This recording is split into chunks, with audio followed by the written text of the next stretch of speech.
Clarence, mate, it doesn't matter how many times we get beat down. What matters is that we get the fuck up, and we keep fucking trying. You're right, Donny. Now, who the fuck are you, mate? I'm Clarence Claymore. Who the fuck are you, mate? I'm Clarence Claymore. Say it with your fucking chest. I'm Clarence Claymore. Show me what you got, mate. Take that. Fucking touch me, cunt. Fuck, mate. We got a lot of work to do.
And the decision of one man to launch a wholly unjustified and brutal invasion of of Ukraine. Iraq, anyway. 75. Buy the dip, right, guys? Buy the dip. Buy it. Because it keeps fucking dipping. It's not a whole different crowd. It's pretty much the same people that are always here Monday through Friday, and I think with the holidays and traveling and all this stuff coming up and people's schedules are hectic, there's no wonder why most of the people in here that look like they're further ahead look the way they do. It's just because they just they make it up in their mind that they're going to be here regardless, you know what I mean? No matter really what's going on, it's a holiday or not, this is just kind of baked into their plan. Like I've said before, this is like as automatic as just brushing your teeth. It's like, oh, gym and then whatever, oh, gym and then this, but they're here constantly. And I just want you to know, like, it's no secret when you see people look the way they do. It's like, prime example is time right now, Black Friday, day after Thanksgiving, every reason to miss, but people are here, so.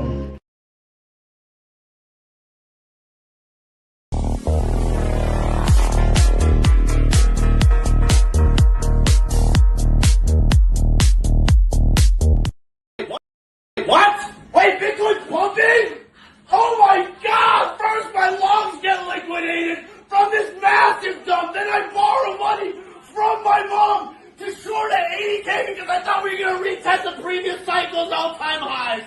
I thought quantum computing was going to take out Bitcoin. I thought JP Morgan was bearish on MicroStrategy. I thought Michael Saylor was insolvent. I thought dead bodies from the market makers were going to rise to the surface. Now Bitcoin's at 88K and I'm sidelined? I gotta get a job! I gotta call my girlfriend. I gotta call my boss at McDonald's to get a new job. This is such bullshit! I hate crypto so much!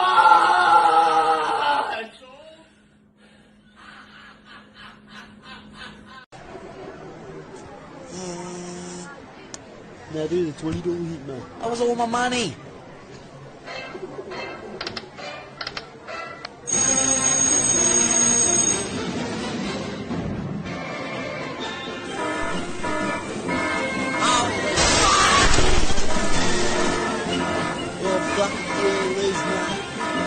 Holy fuck! Holy fuck! Stop yelling at me. Daddy's got the fucking sugar now. All in on 17 black. Oh shit, Giggle, you're crazy, man. 17 black. Let's go! Crazy, dude. Let it ride. Wait, what? What? 17 black. Oh my god, heck shit. yeah. Okay, yeah, let's go home now. Let it ride. Okay, stop, Giggle. Stop. 17 black. Let it ride. You can stop now. 17 black. Let it ride. You can stop. Stop! Giggle! The house always has the edge, Roy. The house is edging. Fuck Vegas. Fuck yeah, buy, sell, buy, sell, buy, sell. What are you guys doing? Shut up, Ugg, we're fucking crypto gurus. You're literally buying coins because the names make you laugh. Okay, now type in shit, piss, fart, poopy, butt, ass coin, see what comes up. Yeah, okay, I just bought it. You guys are fucking idiots. Let's fucking go, we made 100K! What? Damn, Ron, come on! What's the matter with you? There is no tomorrow! There is no tomorrow! There is no tomorrow! Broski, the market is so red, I thought my MacBook was bleeding. This is the end, cuz. Yesterday I was a millionaire, today I'm a slumdog. This is not a dip, this is a black hole. Imbeciles, I'm selling everything, I'm they done. have no idea. This is not a black hole, this is the beginning of a big bang. Why is Broski not panicking with us? Yeah, why is he so unfazed? Check your wallet, cuz. The crypto is down 85%. Allow him, Broski, he's still in denial. Is it down by 85%? Or is it 85% off? Oh shit. Nah, gang, not the hustler mindset. Not the hustler mindset. Bro said it's not a crash, it's a discount. Circumstances, but you can change your mentality. Remember, brothers, the market sends his toughest battles to his most financially literate soldiers. When the Nasdaq falls, will you give up? Or remember that no amount of setbacks defeat a qualified mind? You see a dip and start to sell, but I remember that sudden emotions lack logic. Down isn't permanent. So I invest more into the S&P because I was born to struggle and persist. Nah, man, how does he do this guy knows something. Broski, was you in the board meeting with Donald Trump? So tell me, brothers, when the crops go dry, will you sell your land or sow more seeds, knowing that the harvest will always return? He's really got that hustler mindset. Bro's got that JP Morgan mentality. That's that quarter zip discipline, cuz. Yeah, gang. Yeah, a few individuals that make it out, cuz. This guy's one of them. Imagine selling now. Honestly, man. Fucking imagine it. Looking at your fucking kids in the eyes and being like, you know what? I'm real sorry, my youths. Daddy fucking went and got a sex change. You know what I mean? No more big dick. Daddy got a fat pussy now, cuz you're a fucking weakling. Fuck that, man. I can't look my children in the eyes knowing that daddy fucking sold on dumps. on fucking dumps, man. You fucking idiots. Who the fuck is selling? I don't know anyone selling. My team ain't selling. I know bag hunters ain't fucking selling. Gem hunters ain't selling. So who the fuck is selling? Michael Saylor buying. Grayscale buying. Elon Musk on the Tesla cash flow fund is buying. So who the fuck is selling? I tell you who's selling. Little weekend pussios that didn't even fucking want to be in this game anyway. Didn't understand it. I'm in it for the tech. Fuck off, mate. You ain't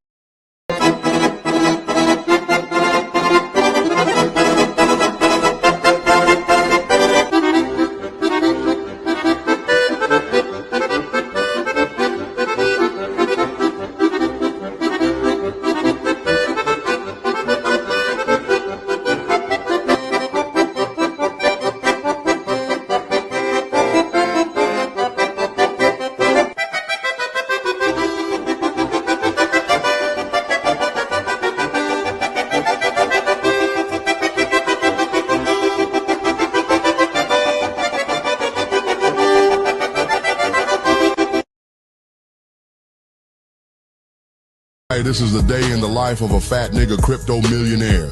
He wakes up at 6 a.m. next to the Russian supermodel he bagged the night before. He wakes her ass up and tells her get the fuck out. He got shit to do. But first she gotta make a nigga breakfast. Can't make money on an empty stomach. After breakfast he checks in on his meme coin portfolio. He trenches meme coins for an hour with his fat nigga Alpha Group, looking for that daily 100x. Found it, looking like this nigga will be eating good today. Next, he's got a few business calls to make. Updates on his multi-million-dollar real estate ventures with some white-collar cracking niggas. It's almost lunchtime and this nigga's getting hungry. He hops in the Ferrari and drives to his favorite lunch spot in Miami. Oh shit! He spots one of his niggas from his meme coin Alpha Group. They chop it up talking about the 1000X runner from this morning. They decide to treat themselves after lunch and go shopping. Yeah, these fat niggas looking fly. He getting a little sleepy now. He gotta go take a nap before a big night. He wakes up and gets fresh for a lavish dinner at the best steakhouse in Miami with all his niggas. Now it's time to hit the club and get turned. They celebrate their wins from today and are on the prowl for snow bunnies who want to get freaky with a fat nigga. He takes her home and they have consensual sex. After clapping cheeks, he decompresses with a warm glass of milk. He looks back on another successful day as a fat nigga crypto millionaire, then goes to sleep ready to do it all over again tomorrow. It's fat nigga season. Nobody knows about that fucking degenerate life when you're fucking down 40,000 and you battle the fuck back. You say, you know what? You know what? I'm a fucking strong, independent man. And you're not gonna tell me I should go to bed. I'm gonna battle the fuck back. And I'm gonna fucking get my money back. And guess what? I got my motherfucking money back. That's right! But when you go all in on something, I would say that does take conviction. Now, your conviction might be. How many chairs are you sitting on right now? One.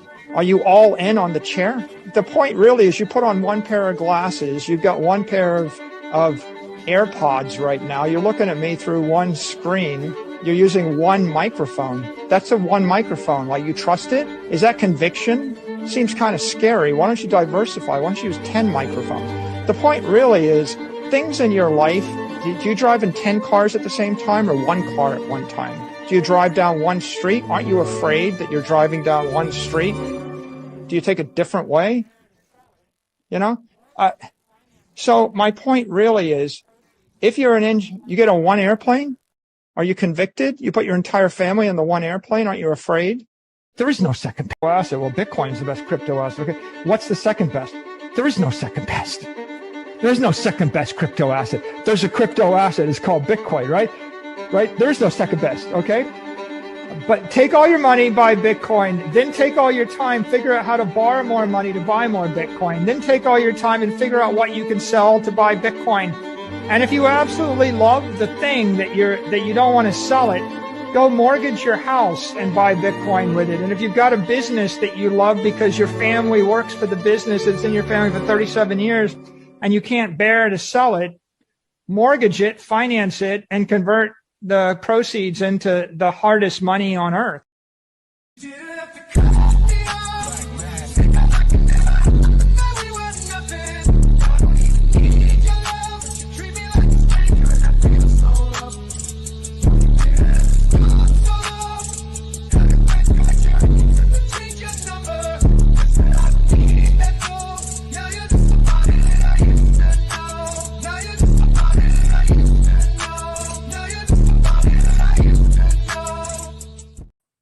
What is going on, you guys? It is Dollar Cost Crypto here with Ask Me Anything 143.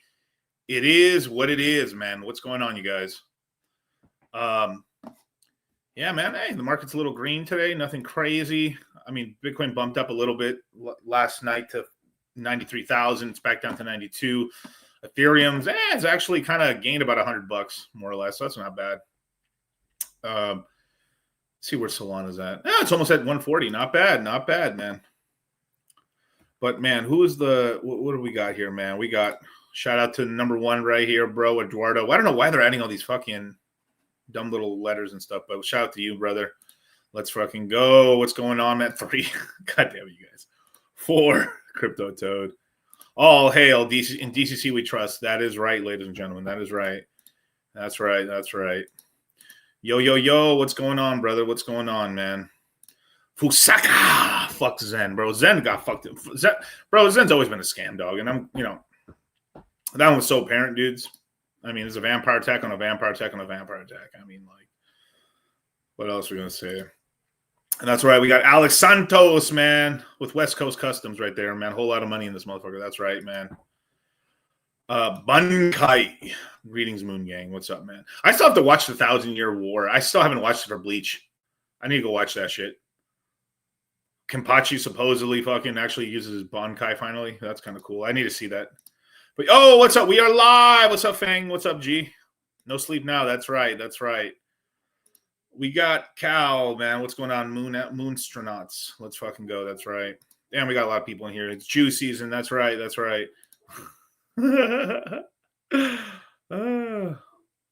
Yeah, leverage fucks people more than anything, bro. Liquor, leverage, and lawyers and ladies.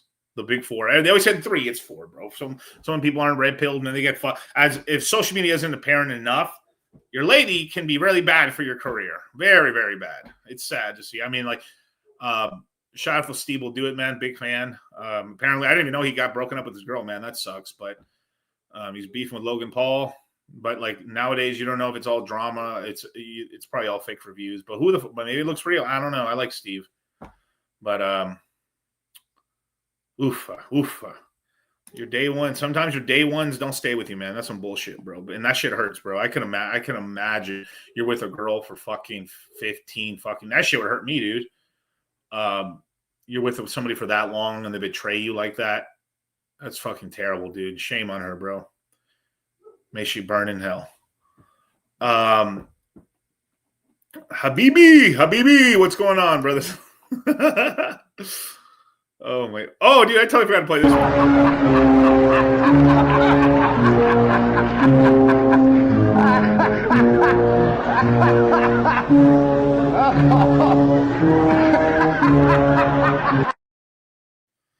GG got the $1 coin that can change your life. Who knows? Maybe I'm already in it. Who knows? Didn't he propose to her after 10 years? Big. I mean, it's not really a big. I mean, look. You with someone for that long. If you want to marry them, it's your fucking prerogative. At the end of the day, like there is. Look, the red pill is a weapon. It is knowledge. It's power. But it is choose thy own adventure. Right. If you want to marry somebody, you know the risks. You're not going into blind. So if you get divorce raped. You knew what you walked into, but you still chose it. It's better than being like, I don't know what I'm going into. If you know all the red pill shit, you still chose it. If there was a person if you're with somebody for that long and they're still there with you and all this other shit, you're like, all right, fuck it, but I'm not going to chastise them, but like, it's, it sucks, but like, that just sucks. I swear. This is why you don't make your girl famous. Don't put her on social media. I mean, obviously she's in the back. You see her a couple times in the background, but like, I mean, motherfucker's gonna slide into the DM, dude. I think some dude, supposedly he said on some. I saw like I was looking through Twitter looking for like cool news and stuff, and it passed by, and I think he said he took his chick and her chick's family and some of his family to like a basketball game, and so basically it was one of the basketball players fucked his girl. Man, these bitches ain't shit, dog. Choose thy own suffering. I mean, you know what? Every path has its pros and cons, right? Like right now, like I would say have kids, you guys. It's fucking awesome, bro. Like, man, I love playing with my son, bro. Every time I walk in anywhere, he's so happy to see me. He looks up, like, bro, it's like you have this little person who, like, you're the fucking hero. It's fucking incredible, dude. I love this dude. I love this little baby so much, man. But can I go out as much at night anymore? Not really. I sort of can, but it's still like, there's pros and cons to it, right? But to me, it's worth it. Like, worth every fucking like time of energy I put into it and everything, man. It's awesome. Like, have a kid. Kids are awesome, dudes. I cannot say that enough, bro. It is like having a child has brought so much joy to my life. Like, so much joy. I mean, literally, like, it's the best. But for some people, they don't want. I mean, if they choose not to have children, that's totally okay. That's up to you, man. But I mean, to me, it seems like a dumb idea not to have kids. But hey, what it is, man. Cameron, what's up, DC? What's going on, homie? Don't worry. So I will. So if people don't know, ask me anything. If you super chat, I'll read the question. Whatever you got, 1 or 2 super chats in here, I'll definitely answer the super chats and stuff like that. But should be pretty cool. Yeah, kids equal happy. Yeah, I mean, there's sacrifice, but like being all alone, having no kids, no nothing, is just sounds like fucking like death, dog. It's bad for a dude. Can you imagine a woman when your whole prerogative, like truly, like, can you even consider yourself a woman really if you never had a child? Now, obviously, look, if something happened, you couldn't have it. Like, hey, I'm not saying all that jazz there. And if you choose to adopt, that's beautiful. If you want to and stuff, that's really cool. But like, but that's literally like you're an easy bake oven. Like that's what you were put on this planet for, right? And for guys, this is spread your seed, right? And you'd hope to have your kids relatively young, but like fuck, I mean, you can get someone. You could be a 7-year-old. Fuck, what was his name? Al Pacino just had a kid, and he's like 80, I think. I'm not even joking. I think he might be 80 or late 70s. He's probably 80s, 80 years old. So I'm 20. What age should I have kids? I mean, late 20s. I mean, obviously, do your stuff, get your money, get your bag a little bit, or have in my 20s, bro. Like in my well,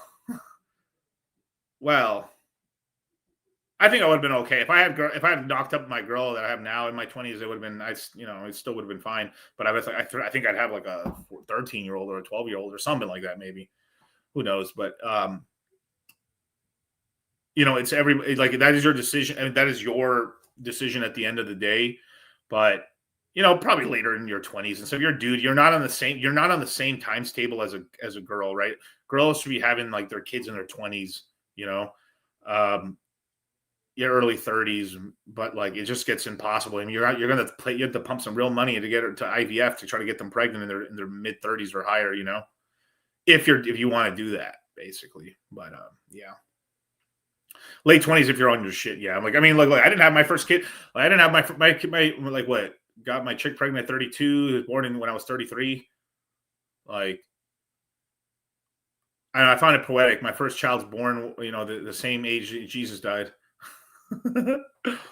So at 33, life path, had a kid at 33. Beautiful. A tier. Yeah. Have a kid when I find some sane woman. Sane woman. I mean, yeah, that's true. I mean, yeah, there's like levels. There's levels to this game. But if I can give you some brotherly advice, some big bro advice and stuff like that, yeah, late 20s, early 30s and shit. Why not? It seems pretty cool. Just take care of yourself and stuff like that. My homie's parents are like that, so he swears so he can do it, but it's rare as fuck. On what? Yeah. Herman advice hour.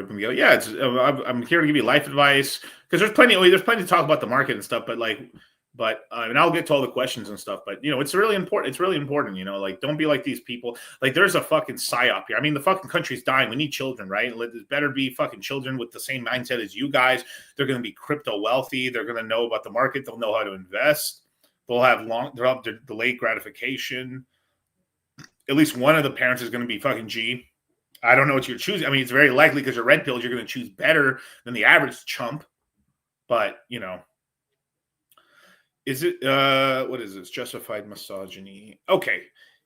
this is wrong, like having kids in the USA with these laws and women are in the country. I mean, like, I mean, it's cope a little bit, but like, I mean, go. I mean, it is. I mean, leave the country, go have kids with some Colombian bitch or some fucking, I don't know, some Asian girl or something. Passport bro your way if you're genetic maxing or mid maxing or like what is. I mean, obviously I know, this guy's a pretty good looking guy, but like, market, what market? There's red pill or not. There's no controlling these hoes. I mean, it's just you have to make yourselves better. I mean, look, if she's fucking you, she's basically said that you're better than her. That is factually true. Because women date across and up, guys fuck across and down, basically, right? Hypergamy, right? Rolo patent pending. Ching. Not having kids and retiring sounds kind of nice. I mean, I kind of did it already. I mean, I didn't have kids and I kind of was, I'm not retired, but like, I kind of count maybe like 2021 and it wasn't retired. I was working more than ever, but like, it was pretty fun, man. It was pretty fun. I mean, I went to Miami, I went on yachts, I fucking did all this other shit. I mean, I was in the club popping bottles. I was doing all kinds of cool shit, going out gambling. I still can gamble all the time. That's pretty fun. So I don't know. For me, it always feels like I'm on a little vacation here and there, but like I can do little staycations and shit. But it's just the way of the world. You have to choose where you want to do it. And it's true. Like if just don't be in like if you're just like I need to get a kid, I need to get some kids now. I mean, try to get the right one, right? But like they're all fucking moronic and crazy. They're all gonna be. There's days where like they're fucking awesome and sweet, and there's days where they're just like they're shit tests. I mean, they're shit tests. It just is what it is, get your money right. I mean, get your money right. So we're not talking about fucking, we're talking about like a relationship and we're talking about like having kids. We're not talking about like, you guys can't get laid. Obviously you guys can, right? But it's just the sort of thing where like choosing the right ones and stuff. I mean, I really don't recommend getting married. I think married by church is awesome, but like, that's kind of, I think not having kids is haram, but like not getting married is kind of like dumb too. I wouldn't get married if you didn't have to. But for like religious reasons, I absolutely think it's the right thing to do. I just think we need truly a separation of church and state. It doesn't feel like it right now because the state sure is in the middle of it, trying to get into your pockets. Never not in abundance is when I got the money. Yeah, it's true. When you ain't looking for coochie, it just comes out. It's insane. Obviously when you're locked in and you're in good shape and shit, if you're looking for pussy, you'll find it. But like, man, every time I wasn't looking for it, I got it. That's crazy how it always works out like that. God damn it. I got so many arranged women overseas, but I'm super scared to commit to them and bring them to the United States, knowing how American women are. I don't want to influence their mind. They're going to get influenced somewhat. They'll stay. They're never going to get to the same American level. I mean, unless you do the whole Eddie Murphy bit, like I want half Eddie. But Laos is where my parents come from. Oh, cool. A private invite to the church marriage. I mean, I don't know. I might live stream it. JK. I don't know. It's just. I mean, it's up to you. I mean, it's just like if they're committed to you and stuff. But if you're feeling kind of like weird about it, then there's a problem. Obviously, you're not happy with something. There's something there, right?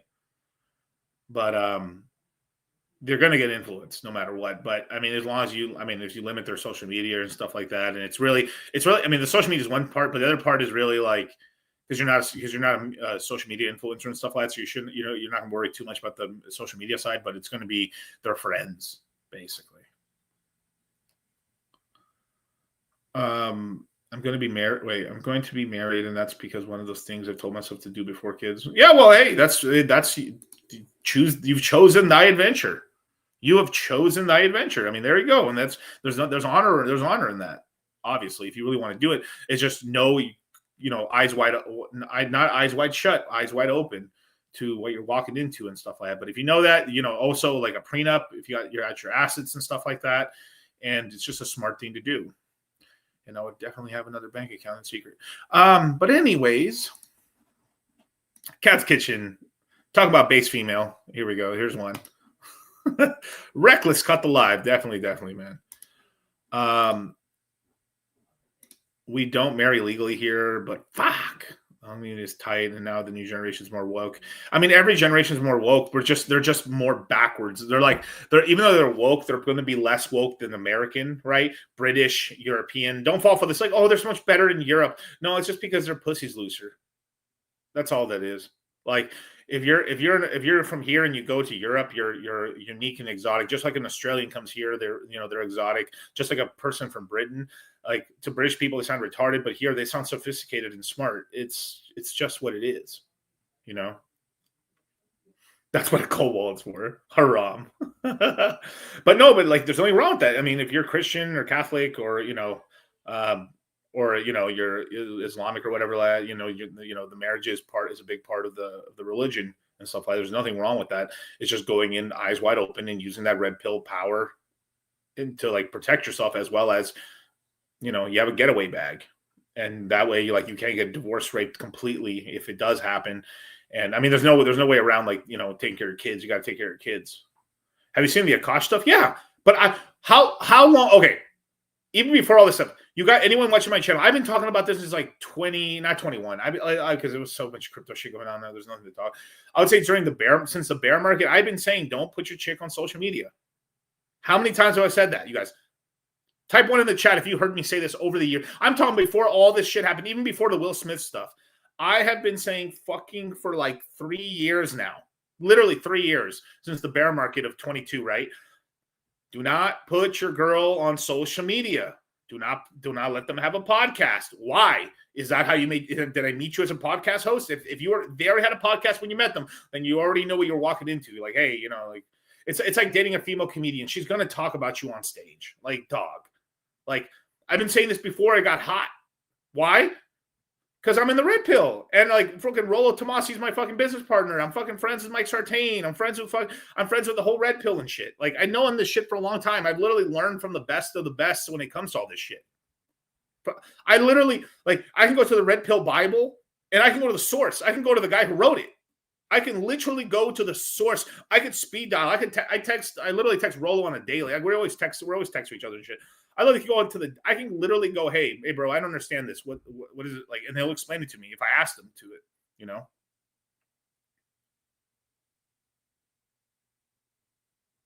I need a numerology question and shit, I can go ask Gary. It's going to be a crazy time, God forbid, one day when they're not here anymore, it's like, fuck, you knew Rollo, you knew Gary, you knew these. Yeah. Hell yeah, I did. They're my homies, In order to teach, I have to learn. And because I learned, I can teach, And that's one of I think this is what's missed on it, because obviously, like, every red pill influencer that's getting popular is kind of like, instead of going off the basic, they are teaching the basics, but then at the end of the day, they're teaching their style of it, which is like, let me talk about what I do and why I think it's good, which is like, I just like fucking tons of girls and I don't like to commit into shit. That's the red pill way. That is his way. But because you're influenced by that, you're like, that's the way. I have to like fuck all these women. Even Myron says, you should fuck 50 women, but what he really means by that is, like, you should date. You don't have to fuck these women if you're super religious. You can just date a couple of them and stuff like that. And at least if you dated, you at least kind of surveyed it, and you're not. It's not like, oh, this is the first girl I ever fucked ever, and then I got with her. Now that is beautiful if it works out, but in today's age, it's very unlikely. But it does happen. It's like, it does happen. Do you keep Rollo on track of the? Yes, sir. Come on, bro. Shit, I made sure Rollo cashed out on some of his meme coins and shit. He's holding a bunch of USDC right now, and I think he's getting into a couple positions here and there, but like, he's holding a lot of USDC right now. Shout out to the boy. Shout out to the guy. Come on, dogs. Come on. Shit, you got to have motion in this ocean, bro, and I got all the motion.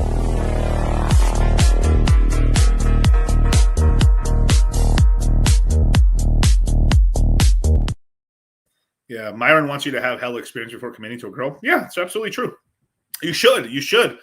I mean, Now, obviously, look, a lot of us were kind of like maybe didn't have older brothers or maybe just weren't as cool and stuff. So a lot of people don't. I mean, most people, if I have to say today's age, the average guy's probably not getting any dating experience until he gets out of high school. Most dudes aren't even getting girlfriends in high school.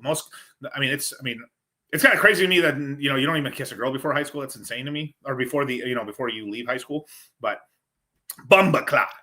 But it happens a lot. And, you know, this is why, like, this content's so powerful. And then why, like, some of the top, like, the most powerful demographic that's watching videos is, like, 18 to 25, because they're trying to learn. And then by 25 to 30, they're experimenting with what they learned. And then by 30 something, they're either masters at it, or they've achieved their goal and they're signed out, or they're teaching people. That's what happens. Who do we recommend to learn crypto market making, liquidity providing from? Dog, it's your G right here, bro. Dollar cost crypto. During times when there's large turbulence, I don't recommend LP farming at all. You want boring times. So when things kind of calm down, that's some of the better time to yield farm and stuff. The yields do go down, but if you're able to kind of catch it at a good time, you can make some really good money on that. Did you see that study? What study? Me after joining the Citadel. Bumba clock. That's right. I have my soundboard on the way. So, like, I'll have a soundboard for my streams here in my other office here. I should have it in a day or two, which would be really cool. So, yeah, if you want to learn market making, liquidity providing and stuff, you can ask questions. Join the Citadel, you guys. 500 plus members. We're adding the group really soon. I'm just waiting for Charlie to get back from his vacation. $98 a month. Over 500 members. For every month you're in the Citadel, you get $50 off the next crypto mindset course, which will be in February. Dun, dun, dun. And as well as the Citadel is going to be the first people to get tickets for the VIP and the VIP crypto mindset meetup, which will happen in March.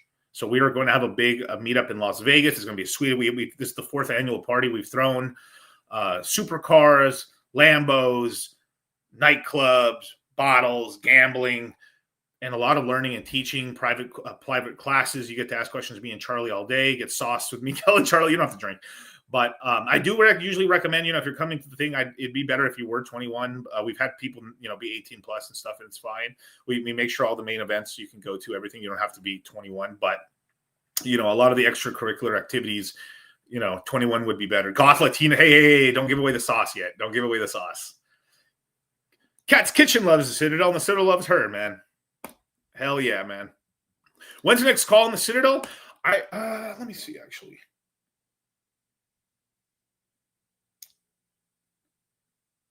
I might have one tonight, or for sure one tomorrow, basically. Sometime in the afternoon and stuff. We should expect a Moon Gang this Sunday. So this Sunday, Charlie will be back. So very likely we're going to have a Moon Gang this Sunday. It's going to be on my channel, and it's going to be a banger. We'll have Charlie back in the market. Hopefully not with a fresh, hopefully with scraggly hair, unkept beard. I mean, just looking gnarly. That would be awesome. Oh my God. I'm gonna bring my trees. Is that fine? My trees. Charlie comes back bald. No beard, no goatee. Oh, dog. We're cooked. It's over, bros. Chart to travel, man. This channel is underrated, man. 132. I mean, these are the real ones, bro. I mean, but I'm used to it, bro. This is what happens when the market actions like this. Obviously, it picked up. I think my last stream I got up to 220 live viewers and stuff like that. But a month before we signed off with YouTube, we were getting I think I was getting closer to 300 live viewers and stuff. But yeah. Appreciate it. Hit the like button, subscribe, hit the notification bell. But definitely join the Citadel, you guys. We're gonna have some action. I'll have a call very, very soon. I might want to do one tonight. We'll see. If I have some time, I'll do one tonight. And you get sauce and stuff like that. I talk everything from red pill stuff to crypto, liquidity providing, DCA advice, life advice, peptides, and everything else in between and stuff like that. So I get people asking everything. People even ask me about boners and shit. Well, I think I know a guy. Hopefully Fresh is avoiding the Asian bimbos. I guess. I don't know. He usually likes the white girls. And Latinas, from what I've seen. Freshest scar with life for the Asian woman. Oh, what happened? I don't know the story. Oh, I know. Oh, no. Am I still cool with Fresh? What are you talking about, bro? Of course I am. Fresh is the homie. But let's answer a couple super chats real quick. And so this is a really great question from Bartex with the $10 euros. You've said you don't like to buy coins where you have no advantage. Can you explain what advantage is that you have on Nobody and Roy compared to the World Liberty 5 meme coin ecosystem? For example, one coin can change your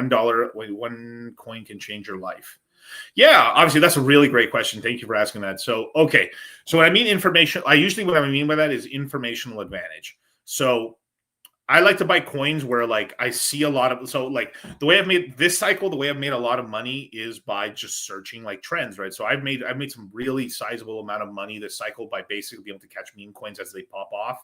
So, and coins. So if me and Charlie see things where like, oh wow, there's a lot of people. There's like the memes are funny. So as an example, I'll use meme coins as an example, and then I'll go into more to more like things with like fundamentals actually. Okay, but we'll use the word fundamentals loosely when it comes to meme coins. But when I see like a meme coin is basically it's a viral idea that has a video or a GIF attached to it that has some sort of meaning that can touch basically the mental consensus and virality of Twitter/YouTube crypto Twitter, basically, right? Because these are the people investing into it. So I have a pretty big Instagram. We have TikTok, and I know structurally speaking, in terms of the economy, that millennials have more money than Zoomers. It's not hard to believe, right? Millennials who have a good job right now are like staying at their job because if they quit their job, they're not going to get a job. And Zoomers, for the most part, say they can't get jobs or good jobs. So the average Zoomer, because they're younger, they're broker. Duh, right? There's a lot of Zoomer complaint right now, but like when I got out of high school too, we were in the peak. I mean, I will say this. I'll be for real. Let's be for real. What was worse? The 2008 housing crisis collapse or COVID? If I'm being honest, you guys, I really, really believe the housing crisis was much worse for middle America. Much more wealth was lost. And then if you look at the COVID, there was more money made. So when I got out, my family's entire business, my entire extended family were all gardeners, landscapers, in construction, plumbers, masonry. What got fucked in the ass? No lube. Housing. If no one's rehabbing homes, no one's doing remodels, no one's fucking buying or selling homes, then it's fucked. So when I got out of school, it were fucked. So the whole blue collar industry fucked, and because blue collar and the whole economy crashed so bad, there was a ton of layoffs in white collar. Everybody in middle America, the middle class, got so fucking dick slapped. I mean, bah.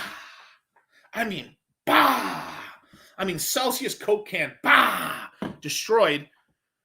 And it was terrible. I will tell you this. The economy did not rebound in blue collar, I really believe, until 2013. It didn't stop kind of really sucking very bad until 2011.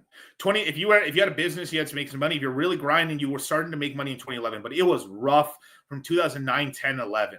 2013 is where, like, even me, that's when I started making a little bit more money and stuff, and with my own business. Basically everyone who was washed out of landscaping and construction and stuff were washed out, and there finally was the demand. Housing was starting to go back up because from 2011 onwards, the housing was like this. So, but it didn't feel like that because people were looking at like it was going like this, but the price used to be up here. But it crashed so bad that it was rebounding that we're finally starting to get jobs again, and then people needed landscaping, and then hey, I'm a Mexican here with doing landscaping. What's up? And then you look out here, there wasn't that many anymore. Right? It was just a bunch of boomers that were holding down their businesses and stuff. And then all the millennials, because the shit was so cooked, a bunch of my generation decided to go to college because there's fucking no work. So they like, might as well party for fucking 4 years and get my dick sucked or fucking be a fag. And, they got their degrees, got into debt, and there was basically there were no really white collar jobs out there. So there was a whole another fucking 4 to 5 years of rebalancing people did in order to get themselves into white collar jobs because that's what they spec'd into or whatever, or tech or whatever they did, right? Or social media. And then since I was in blue collar work, I was able to make some money. And so, but regardless of time, right? From 2011 to now, the millennials have had about roughly, I would say 14 years to kind of get their shit together a little bit and finally start making some money. And most millennials are now in a position, even if it's not the position they wanted to be in, they're at least making some money. Where the Zoomers are much younger, right? And the most of them, when COVID happened, were in high school or coming out of high school, but there's tons of money to be made. They're just young, and the economy is rebalancing right now. But the economy in no way is worse than it was in 2009, 8, 10, 11. So, I mean, it's giant, but like, just to explain. So this is what I'm telling you. So even if I just looked at it, millennials older, they probably have more money. Zoomers younger, they probably don't have as much money. So when I looked at, and then I started studying the market, right? And I started looking at, let me look at the memes that pop off on TikTok. The market caps weren't going as crazy. Then I started seeing whatever memes popped off on Instagram. They're popping off. But the thing is, a lot of people weren't catching on to this and stuff because they were just being super slow. They were just jumping on random tickers. So I figured out if I can find memes that are kind of funny, that I find funny, that could go viral, they did. And I did find a bunch of them and made a lot of money on it. So by knowing this, I'm like, oh, wow, if I find something that's actually kind of hilarious and it's like just launched or something and it's hilarious, there's now an informational advantage there where like, this is kind of funny. I'm seeing on Instagram first. I think it would actually go viral on TikTok, and it would be kind of funny if people post it on Twitter and stuff. So as an example, right?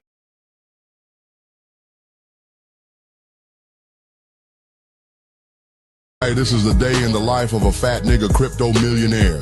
He wakes up at 6 a.m. next to the Russian supermodel he bagged the night before.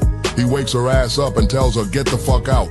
He got shit to do. But first, she gotta make a nigga breakfast. Can't make money on an empty stomach. After breakfast, he checks in on his meme coin portfolio. He trenches meme coins for an hour with his fat nigga Alpha Group, looking for that daily 100x. Found it, looking like this nigga will be eating good today. Next, he's got a few... You get the idea. So it's like some funny meme. So I was like, that's kind of funny, right? Or I was like, this is hilarious, right? So I saw memes like that. So it started going from just like random memes, just with funny. This is like a tier sort of like, well, these are actually hey, this is the day hilarious because viral and shit, cool. Then there's other ones where so this is something that I have kind of like pioneered, where I call it IP. I call it IP coins, which are coins that already have an internet presence. And now they're launching a whole meme coin to it. Now I just have to look, are they taking it seriously? And then I look, okay, they are kind of taken seriously. This is a big brand. So like Nobody Sausage is an example, right? That 22 million followers on TikTok, 7 million on Instagram. I think their Twitter's about 100K now. They had a 400,000 subscriber YouTube channel. They launched a meme coin. Are people paying attention to it? And then I go, look, is the meme page really funny? I was following it already because it was fucking hilarious. I remember they dropped a couple memes and I thought this was hilarious. They have marketing reach. And the memes are kind of funny. That's enough informational advantage. And the market cap's really low. So like I could buy 1%, 2%, 3%. Like a $1 million meme coin, 3% cost me like 30 grand, right? So with 30 grand, you can buy 3% the whole supply. If the shit shoots off, that's a lot of X's. And it went from 1 million to 90 million. I don't know if you could do math real quick. Now obviously I got it at 4 million, just being full transparency there. But let's just say, right? $30,000, Okay, let's just do the math. Let's go 90 divided by 4 times $30,000. How they legends, they doing podcasts. This and that. We make more money than you, nigga. We sit here and make more money than you. I know you don't want to play the Cash App, open your bank account game on the phone when we see each other. I know you don't want to open your phones up and see how much niggas got in the account. You made $2 million. I know you don't want no ATM battle, nigga. Yeah, nigga don't want to, nigga, we make more money than you, nigga. You talking about, they podcast. And that's not counting basically like taking 20% of the coin, selling it into profit as it crashes down, rebuying, banging, and cultivating crypto, right? But you can make, and then what do you do with that? You turn that into USDC, And then when things crash, you buy a bunch of Solana and you buy more of that coin if you think it's going to keep running. And then, but you don't put it all back because that's retarded. And then, because you have to fucking, hey, I took a W and I gave it to Citadel and I actually gave it to YouTube, right? Fat. There's a lot of them. Pepe was the number one meme that's still being used on Twitter. Now Pepe is not being used as much, but it's very, everyone knows what Pepe is. It's still very viral. But, you know, I caught the first ever meme coin of the cycle that really went off was Pepe, right? I showed you guys, and I found out Pepe launched in a pig year. I'm a goat. Pigs are a friendly sign to me. I caught Pepe at like literally like millions of dollars and stuff like that. And it went up to $11.2 billion. Let me say it again. A coin, like we got into Pepe in third day of launch. It may have even been $40 million. It may have been less than $40 million. It was like 20 million or $30 million, right? It went from 20, 30 million to $11.2 billion. And I told you guys at the top, I literally did a YouTube video where I sold it at the top. I said, hey, I'm selling it right here. I'm going to take a bunch of profit right here.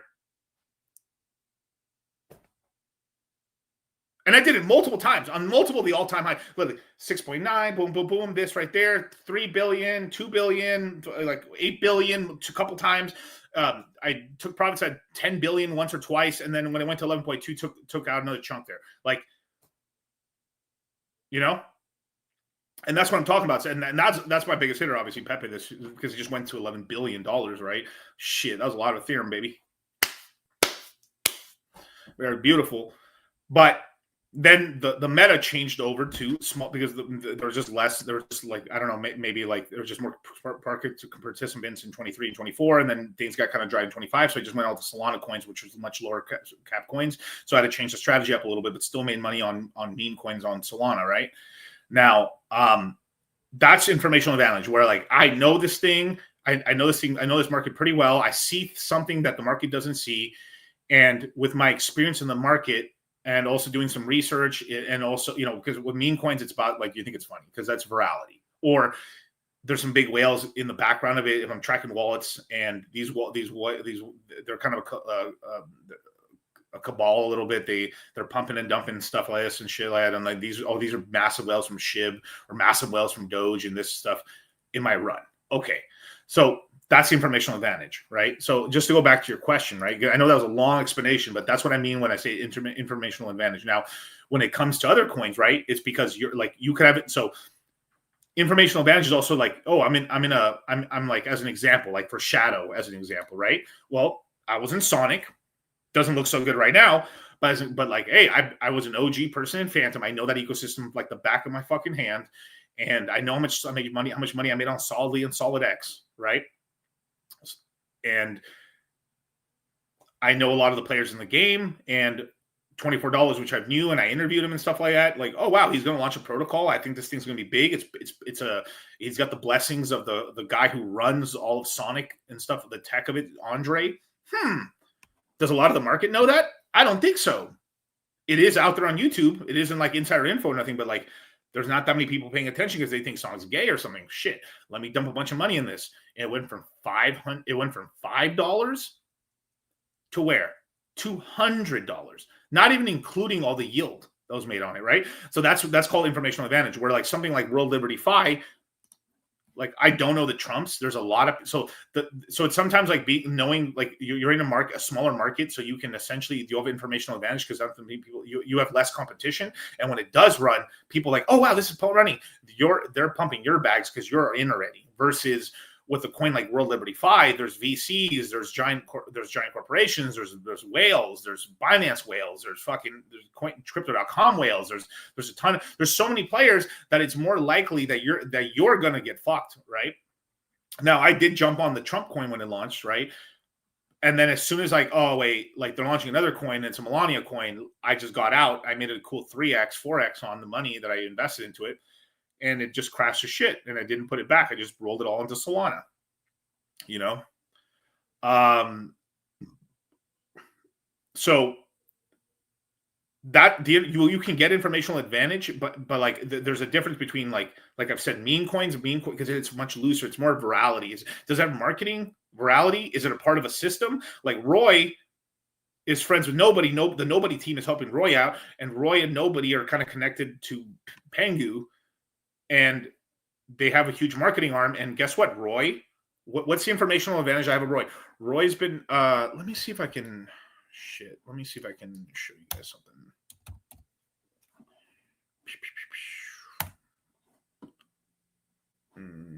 As an example, right?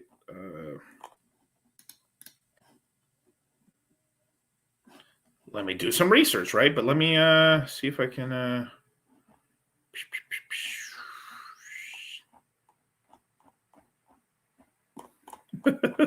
These memes are funny, dude. Okay. So, Roy has an LP. Yeah, you can LP it, but I mean, what's the point? I mean, there's really not much of a point of it. But you could. I mean, you could LP it. You'd lose money if it goes up crazy, but you would DCA out into a bunch of Solana, basically. But like, go to Culture. This is their website, right? Well, they've been a web comic for over 10 years. Roy the Demon. I've seen this little meme here and there. It's a web comic. So this is IP. So this is basically like I'm looking at something that like, oh wow, this is essentially an intellectual property, a comic book, a brand, a famous person. Like famous people usually not. That's a terrible one. But with brands and stuff like these, they usually perform moderately decent. So I'm like, okay, how cheap is it? Oh wow, it's 700,000 market cap. That's pretty cheap, or $1 million market cap. Okay, are they really committed to the thing? It looks like they really are. Cool. And this thing's long running. The team's, I mean, the guy behind it is really behind it. So it's like, okay. So you see where I'm like, okay, it's still a gamble, right? Of course. But I'm like, okay, they have a web comic, they have an IP thing, they're connected to Nobody. Nobody ran. That's good. Oh, and like Nobody was teamed up with Pengu a little bit too. And then now Roy's come out that like, oh, magically, like they're working with Kraken and Binance now. And the token's like $2 million. There's so much. At some point, there's so much smoke. You're like, I'm gonna throw some shekels at this. Why not? It's so cheap. I'm gonna take a shot at it. I know everyone's saying the market's over, but like, I'll take a shot at it. I'm willing to take the risk because I see a lot of smoke. There might be some fire. So this is where I say informational advantage. How many people know about Roy? By the time Roy, let's say Roy, like we get another alt run, right? A little alt run. Solana runs back up to like 260 or something like that, right? And Roy is like at 20, 30, 40 million market cap. And then people are like, oh, the Roy coin's cool. That's when they jump in and it goes to 100 and then it crashes. You know? Now, Roy went down 35% in past 24 hours. Yeah, because it pumped. If you look at the chart, it literally went from $700,000 market cap to 2.6 million. And I don't know where it's at right now, probably 1.7 if I had to guess, right? You have to understand, this is a super low cap meme coin. Like we're talking about, these are micro caps. Imagine Roy on Rogan. I wouldn't doubt it. Fucking Fat got on Rogan. Can you believe that shit? Like literally Fat got on Rogan, you know? So like, let me show you. And then, so I'm like, okay, what kind of marketing can this is the meme's funny. So let's watch a couple memes, right? So I'm like, is Roy funny? Let's look. So this is them launching it, right? Like, oh shit, Roy drops a coin on September 15th. It would have been so funny if it was September 11th. That would have been kind of funny. Let's listen. Actually, wait, let me make sure my audio is on. It's risky, but it's worth a shot. That's what I say. I mean, no, I'm not telling you to do it, but this is what I looked. It's not just I'm not jumping into every random meme coin. I'm like, I see my IP narrative. It seems to be paying off. It's paid off very handsomely for me. So I'm like, okay. Oh, whoops. I dropped it. Roy dropped the coin? Holy fucking shit, Roy dropped the coin. Yo, what up, twin? Roy just dropped the fucking coin. No fucking way. Word around town is Roy the Demon has dropped a crypto coin out of nowhere. What the fuck? You see, the reason some people may find this video comedic is because the double entendre of dropping a coin. The video starts with Roy the Demon dropping a physical coin. However, the wordplay suggests that Roy the Demon has dropped a crypto coin, which has caused the news to spread massively. Roy the Demon dropped a coin. Not to suck Roy's dick or anything, but I believe this is quite the project. I mean, DM Archive has been drawing this demon for damn near a decade at this point. I mean, look at this fucking webcomic, the intricacy, the detail, the love he puts into it. I truly believe he's in it for the long run. There's gotta be a bigger plan here. Stay tuned for more, and don't forget, join the cult of Roy. I know I am. Oh, whoops. I dropped it. So with shit like that, I'm like, okay, yeah, that's fucking different. I mean, that's different. I don't see that every day on a meme coin. So I'm like, interesting. So it's just like I see all these green flags. I'm like, fuck it. And then like, okay, so how is this fucker gonna get paid? So I'm like, all right, let's look. So then I look, okay, I'll go on the website and let's see if there's any information on the token. Oh, look at that. Whoa. Creator DM, he gets 50, he will give himself 15% of the supply. Fair. Okay, that's cool. I mean, Richard takes 85, so. Community incentives fund, that's important because you need money to be able to basically pay some influencers or basically give out to like community and stuff like that. Okay, that's cool. 15%. Advisory fund, 7.5% of the supply. Probably is going to nobody and a couple other players, probably Pengu. There's some secret alliance stuff. Interesting. Public launch, 62% of the supply. So effectively, I would say this 15, because he hasn't sold, this and this is basically locked up essentially, and they'll be pretty public when they release this. When the advisory fund, they could probably dump, right? But it's like at a 2 million, it's at 1.6 million market cap. What about R? Nah, fade. Yeah, well, I mean, if there's one more pump in Zcash, it might run. It could run. Almost all the privacy coins got a bid, but like because it's like the Bitcoin right now, the Bitcoin of the privacy coins right now, which is Zcash, because it's got all the motion in the ocean, took a shit a little bit, right? It's down 50-60%. All of them took a shit too as well. This is sauce, by the way. Yeah, in case y'all don't know, this is sauce right here, you guys.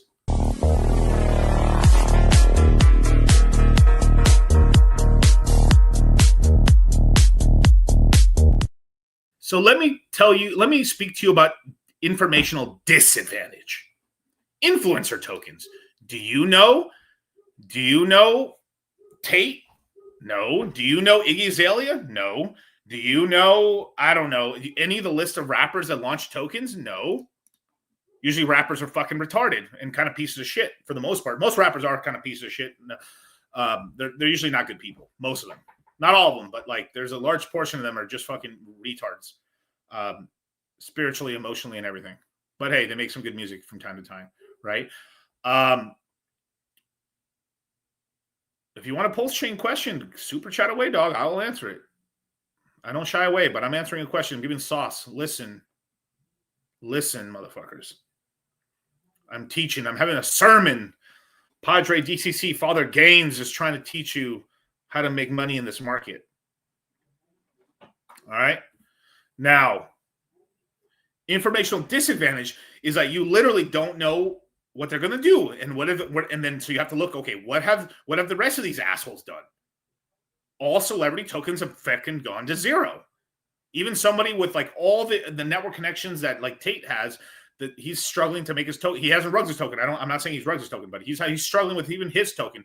And they're smart. He's a really smart guy, knows marketing, but it's tough with those tokens, right? So you have a bunch, and then also there's a lot of people within that community that are kind of fucking assholes. And they're like, they don't give a fuck about the small guy. They're trying to get rich as fuck and fuck everyone underneath me. But I don't want to piss off Daddy Tate or anybody up at the top and shit. So it's just a huge cocksucking contest. If I'm just looking from far away. Because of course it is, right? It's just like, that's hierarchy. I mean, I've heard it firsthand from people. I know people who know people and shit. And they said that, yeah, there's a huge cocksucking contest. Everyone's just trying to suck up the Tate and the brothers, right? And I mean, it's a tough position to be. It's a tough position. It's not easy being king, right? But I mean, the brothers, and I'd say, Luke as well. They're in a position where like everyone's like sucking up to them, but everyone basically wants attention from them, basically, because if they shill them out on their platform, they could get rich or famous. So everyone's like sucking their dick, basically. And you have this whole other segment of it, the people who've gotten a little bit of power within, I guess, the war room or whatever their apparatus is, are trying to make money on all the small little $50 a month of crowd of the real world, or I think it's the real world, what it's called. And there's a bunch of kids that are not making any money or just clippers and stuff. And then like if they can just there's a lot of that going on as well. So everything I've said is true because it's human dynamics, and I bet you Tate's not even trying to have that happen, but it's just people around him. It's human nature. It happens in society. I mean, you become a king. There's people in your court who are trying to get one over, even though they're trying to help the whole thing, but they're still trying to get their piece, and the piece could fuck over a lot of serfs. Oh well, I'm a duke. I have to stay rich, dog. And there's rampant greed, and there's always greed, no matter how much you try. Like there's people trying to get over on other people, and so it's like, okay, I'm at this level, so I need to appease and make all my people above me happy. But I could see if I can get one over on the guys underneath me and stuff like that. But make sure to kick my piece upstairs and stuff like that, so I can keep doing what I'm doing, and so I don't get attacked and stuff within this apparatus. There's a lot of that. There's always some of that to some level. Now, even in our groups, there's some people that are like wild out in chats and shit, trying to get famous. Like, oh, like, dog, you're not gonna get famous from a chat, dog. You gotta go make a channel and try to blow up. But that's hard, Miguel. Get me on Fresh and Fit. Well, why would Fresh and Fit have you on, dude? Like, what do you like? If you do something special, like, then yeah, I could recommend you if you did something special. But you're just like, you're a piece of shit, Miguel. You don't get me on Fresh and Fit. Well, why would Fresh and Fit have you on? There's a lot of that going on too, you know. Even the groups that are our size and stuff. There's always that and shit. So like, you know, it's always a kingdom to manage, you know. There's always a kingdom to manage. Tell me if I'm lying. If what I said, does it sound like I'm lying to you guys?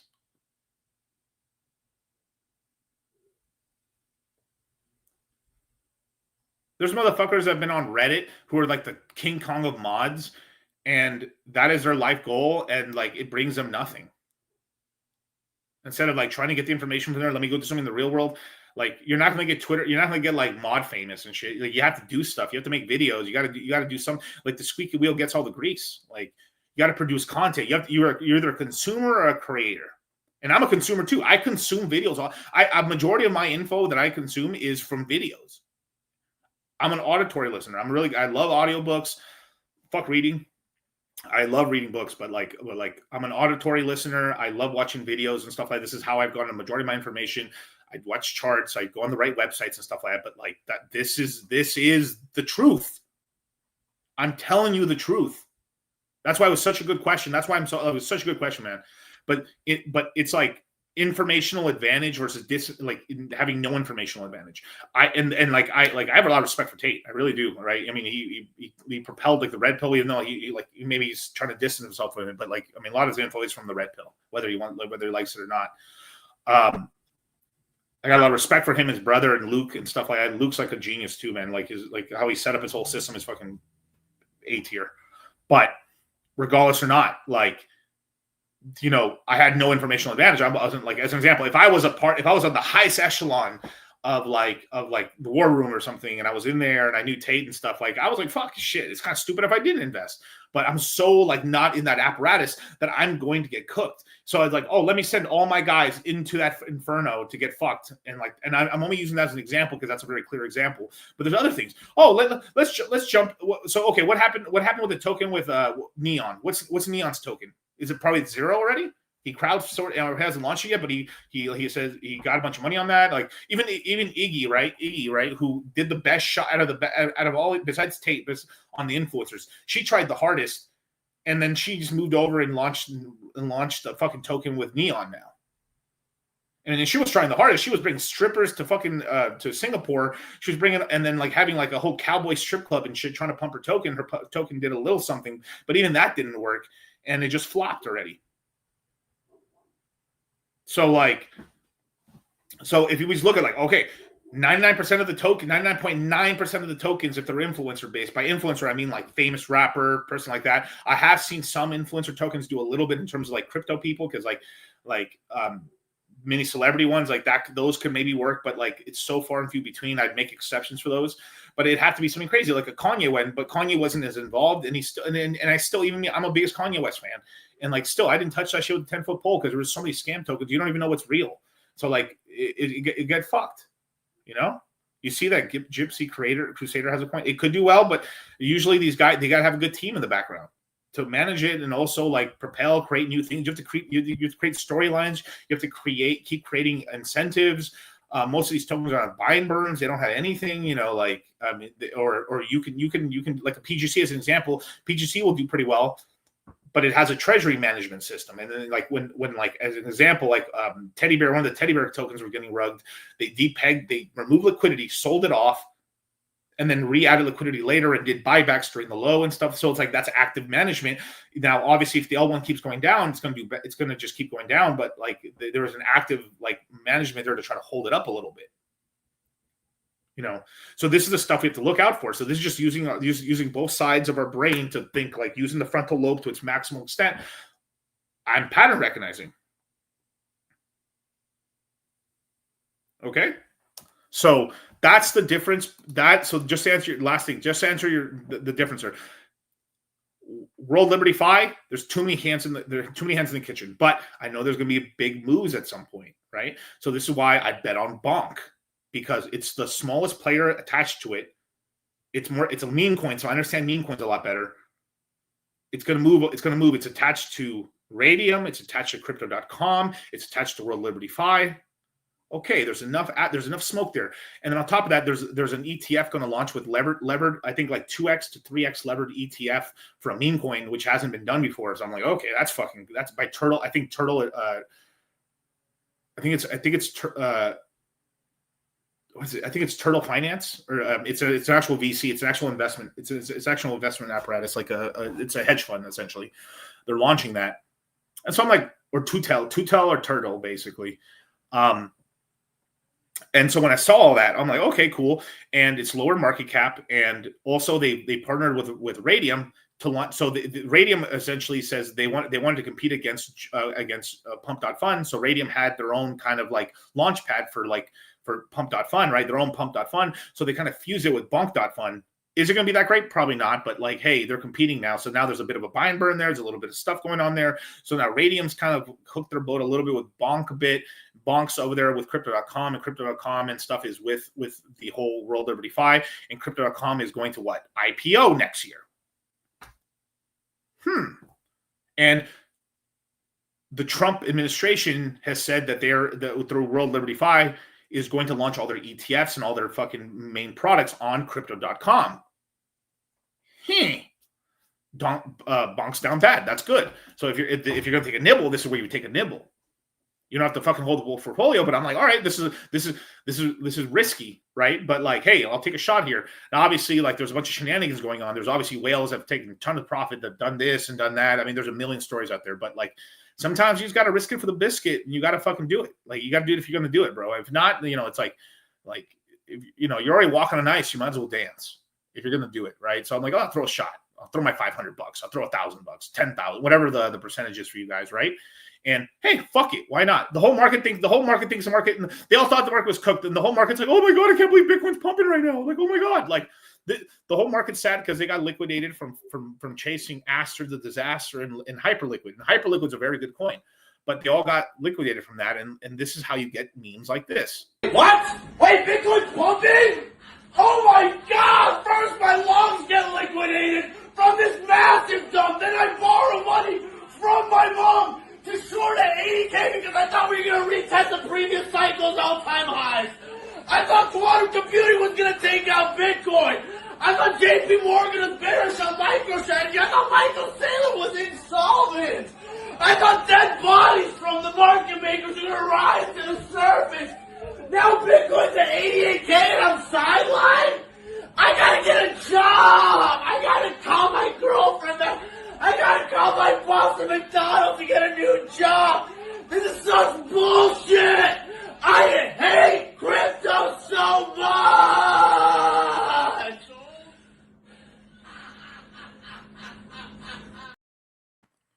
That's meme gold. That's meme gold. And then some people don't get the taste, bro. I mean, I got the taste, bro. I know it's hot. I've always had the ability, and I've tried to teach it to you guys in the courses over time. It's very difficult to teach. But the best explanation I've ever had about getting that sauce is this. So this is pretty relatable. I bet you guys have all at one point in your life had listened to an artist before they blew up and then like, oh, now everyone's on it. That's the power. That's the ability. You'll be surprised. Sometimes being a basic bitch is very profitable.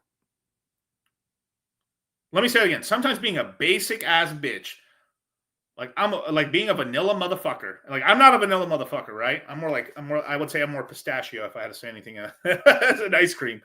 But if I had to say, right, like sometimes having the ability, the square, bro.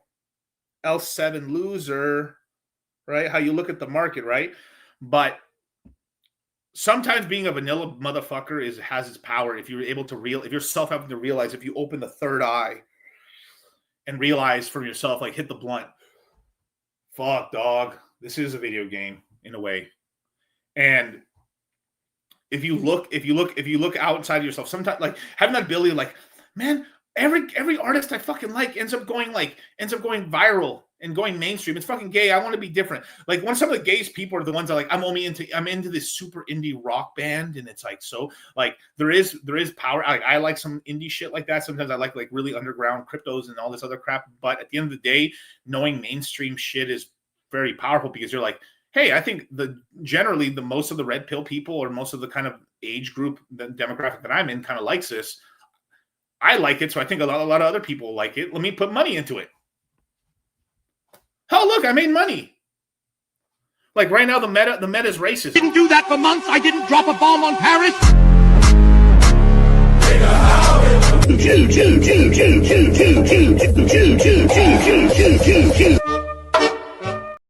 I gotta stop it. Can you believe they copyrighted some song that's been around for fucking like hundreds of years, thousands of years, maybe? Like, that's some fucking bullshit, bro. You can't play the Jew sound anymore, bro. You can't play the fuck, bro. Like, the Jews got such a good banger. That song's a banger, bro. I don't care what anyone says, but like, goddamn, dude.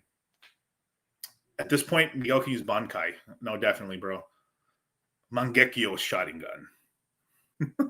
Spooky Bear. But like, knowing that stuff, right? Like, that's why I was like, this racism, like, damn, fucking CT and I saw it on Instagram first. Instagram's getting a little racist before the Nazi stuff, before the Jew shit really started popping off. I started seeing all the racist shit. Like, damn, there's a lot of kind of like trolling black people memes and shit. And then I saw, hey, this is the day in the life. I was like, this shit's gonna hit. And then I saw shit like this. Nigga Chain Laboratories. Nigga chain. Some will bridge and others feel the pain. Nigga chain. AI layer 2 technology. Nigga chain. Quantum proof Gorillion TPS. Nigga chain. Leave the hood and make your mama proud. Nigga chain. The tech is real and you are missing out. Woo! What a banger. Banger. Nick's on a generational run this year. He is, dude. So, like, that's going to be hot. And you wonder who started the whole Jew shit? Like, it's always been around forever. Who started it? It's one dude, one black guy, who's on it first. He's always ahead of the curve. And let me go back. I'll put a pin right there on what I'm talking about right here. I'm going to go backwards a little bit. I'm gonna go backwards a little bit. Okay. On the whole pin on that shit, right? My G, Spooky Bear. Yay, bro. Kanye West, bro. How early was he on it? He was early as fuck on it, bro. I'm telling you, bro. Nope. It was Kanye. Kanye mainstreamed it, or like he did this. You have to understand, they silenced him. He then made a whole album on it. He then made a fucking Hitler song that went viral. That, like, I literally think if Kanye didn't do all that extra shit, I don't even think Nick would still be big, but he wouldn't have transcended up. Like, Ye crawled so everyone could walk, basically.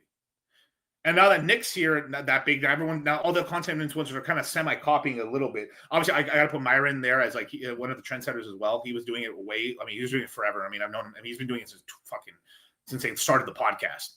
So, like, I mean, so I knew that lane was going there anyway, because, like, obviously, like, I'm fucking like this with Fresh and Fit. But, like, Nick didn't mainstream because he was banned. But yeah, but Ye, I mean, Nick was going to mainstream. He was blowing up. They stopped. Nick watched him, but he basically, like, if you look at all the red pill content creators, like, if you look at all the big ones, right? Tate, Fresh and Fit, Nick, Kanye West and stuff like these, like all the big content influencers and stuff like that. Like, if you look at anyone that the guy kind of like shut up and stuff during that whole time, like when the Biden era, right? They all went underground. They found a way. They boosted now Kick now Kick, Rumble, Party, all these things. They found apparatuses. They found ways to monetize. They couldn't kill them, and now it's grown. It's because they basically proved, oh, the government doesn't want us to do this. It got even bigger, out of control. They made it even bigger. They basically, because they couldn't kill it, it fucking ignited and turned into an inferno. And now, like, they're in some bullshit. Now they're making entire fucking, like, conventions trying to stop this shit because they blew it out of proportion by being assholes and trying to stop it. They made it into a fucking firestorm now. Now it's a firestorm. It's a firestorm now. It's like literally, like, they made it so much worse by fucking trying to stomp it out. It could have naturally maybe just quieted down over time because it could have just been a phase. But because they try to curb stomp it, boom, it exploded. It exploded. You've got women and faggots on one side, and you got real niggas on the other. Real niggas. Real men, real guys with real balls. That's the difference. That's the difference, man. And now the red pill is like bulletproof. The red pill's bulletproof. The larger manosphere, whatever you want to call it, or whatever, like Tate to like everyone else, it's not bulletproof. There's all kinds of YouTube if you get canned off of YouTube, you can still make money out here. You can still spread the message. There's apparatuses, there's channels, there's interviews. It's like they can't stop it now, and Instagram's not stopping it either. Like, this is one thing I noted. Zuckerberg is enabling this. He's a lot like. Because of Twitter and Instagram, I don't know if it's probably Zuckerberg followed Twitter, but Twitter, Elon literally like it was another lifeline. There's a lot of stuff in the cinematic universe happened. It was Twitter that, Elon Musk buying Twitter allowed all this to happen, but Zuckerberg followed suit with Instagram. Now they're trying to quash it. They're quashing it right now on TikTok and stuff like that. But the Instagram is full on, and so is Twitter on it, and that's millennials. Ben Shapiro looks evil to me. I mean, if you met the guy, you'd probably be like, he's a good guy. But I think some of his shit's kind of flawed, obviously. But it's just like he's Jewish, so he's gonna have a slant. He's gonna always have a slant on it and stuff like that. It's like I'm Mexican. I'm slanted towards like Latinos anyway. I mean, there's no way around it. Like, I know who the bad Latinos and the good Latinos are. It's just true. Like, there's a lot of fucking, like, deport all these gangbanger fucking MS-13 fucking Norteño Sereno fucking dipshit motherfucker. We should deport Bloods and Crips too. Shit. If they're violent and they're bad people, But like, obviously, like, they want to deport. They're trying to deport everybody they can catch. Even Nick's fucking half Mexican. He's like half Italian and half Mexican. So like, he's like he literally did a post. Let me give me a second. I'll play some shit right now. I got sauce right here. I had all these memes. I just haven't made it. I couldn't transcribe them onto my. I couldn't transcribe them onto my my interface here yet. They'll be on the stream tomorrow. But like, I'll show you something else right here. The Great Awakening's happening, right? Yeah. Let me just,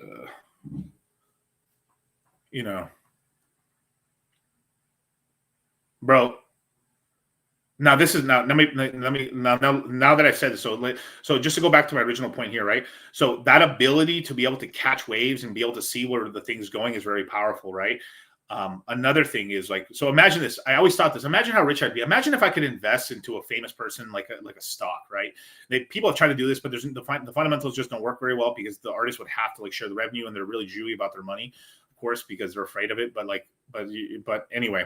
Maybe one day, but like it's probably not too late. But imagine like I'm like the first album a friend ever gave to me was the College Dropout, Kanye West, right? First album I ever did, right? The first ever album I ever bought myself in terms of like as like a teenager was like I bought the Chronic 2001 and I bought the Dr. Dre albums, and I was like, dude, this is so cool. I love Dr. Dre's music, right? And then a homie when I just got into high school, or it may have been it may have been 8th grade, said, yo, here's the College Dropout. Imagine, and I've been a Kanye fan since middle school. Since middle school, I've been a Kanye West fan. If you look at it, Kanye West has been like Bitcoin. If you look at it, imagine if I was able to invest into him since that's because I would have got the College Dropout, Late Registration, Graduation, 808s and Heartbreak, My Dark Twisted Fantasy, Yeezus, Life of Pablo. All the Dondas. Like, think about all the money. Like, think about that. The trajectory. I mean, Kanye's got the greatest discography in music. Imagine if I was able to invest in that. I'd be rich as fuck. It's the same thing, too. Like, you're like, wow, this iPhone shit. If you had bought iPhones, so when the iPhones came out, if you just bought Apple, this is what I'm saying. Sometimes the most vanilla shit makes all the money, bro. It really is. There's so many fund managers like, I just won't buy NVIDIA. NVIDIA's been the biggest company on the fucking planet. I'm not going to buy Amazon. Like, everyone's in Amazon. And Amazon's still here, and it's fucking even more massive. I'm not buying Apple. It's not going to work and shit. And Apple's even fucking bigger. I mean, obviously, there's ebb and flows, right? It's kind of topped out a little bit. Like, if you actually looked at Apple's recently, that album's they're all good. They're all good. I have not listened to a bad Kanye West album ever. Now, there's ones that I think some of the newer ones have been a little weaker, if I'm being honest, just because it's been so scatterbrained, if I'm being honest. But he's working on a new album in Japan. I think that thing's going to be fire. But, like, all his albums have been good. Or worst case, there's a couple good songs in there, but, like, most of his albums have been really good. He's, like, one of the last artists that can make an album you listen to this day. Like, there's in music, this is insane. Kanye West has the greatest discography in music, period. In terms of just general, like, the mainstream bangers, still relevant. The albums are really decent. But if you just count the goldies, right? Like, the first 3 albums, incredible. My Dark Twisted Fantasy, Life of Pablo. Just that alone. Most artists couldn't get one classic album to save their life. This motherfucker has like multiple fucking like rings on, bro. He's better than, like, if you just look Kanye West music-wise versus anybody else in their field, Kanye West has literally better than Tom Brady. He's that much better. He's so big. He fought the Jews, is still alive, and literally sold out. He's touring in Mexico. There's a whole epidemic. I have a friend of mine, Yasin. He's like this guy who has a pretty big channel on music. Shout out to Yasin. He made this whole thing where, like, ticket sales are completely collapsed. Artists can't sell music. There's almost no artist besides Taylor Swift that can sell at arenas anymore, besides Beyonce. Like, literally, like, the rap industry is literally crashing. No one can sell arenas anymore. No one's going out to concerts. Kanye West sold out 2 sold-out fucking mega arenas in Mexico City. Like, it's almost like the death of the superstar, the death of the famous actors, right? Like, there's people now that are famous for roles, but they're not really like superstars. Where, like, someone like Clint Eastwood's a superstar, right? You would say Brad Pitt's a superstar. You know, there's like certain actors that are they're like, damn, Morgan Freeman, or like Daniel Day-Lewis. Like, there's people, like, there's so few now, like, because it's maybe it's over and stuff like that. But, like, Kanye is one of those right there. But, like, let me see if I can show. I know I'm going on a bit of a rant here, but, like, I think it's a great, like, yeah. I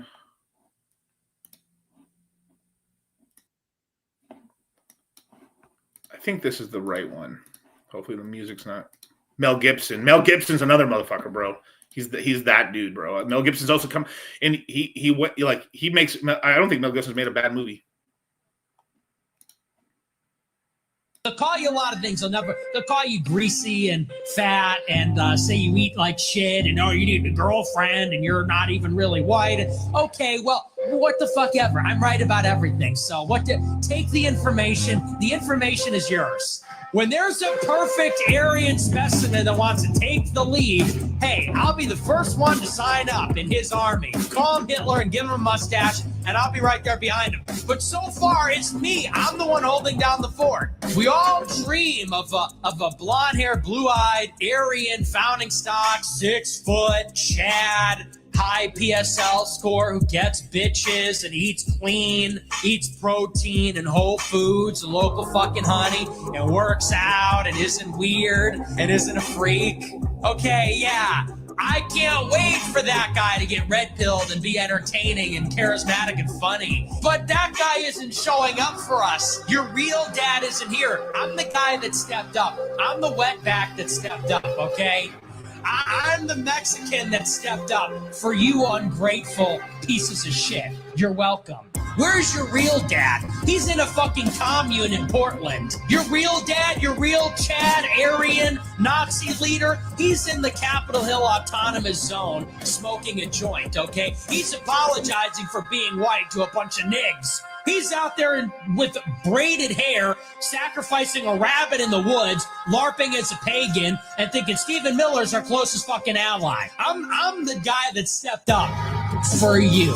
I did this ridiculous show for you. You're welcome. You played the cards that you're dealt. You got a spiteful mutant.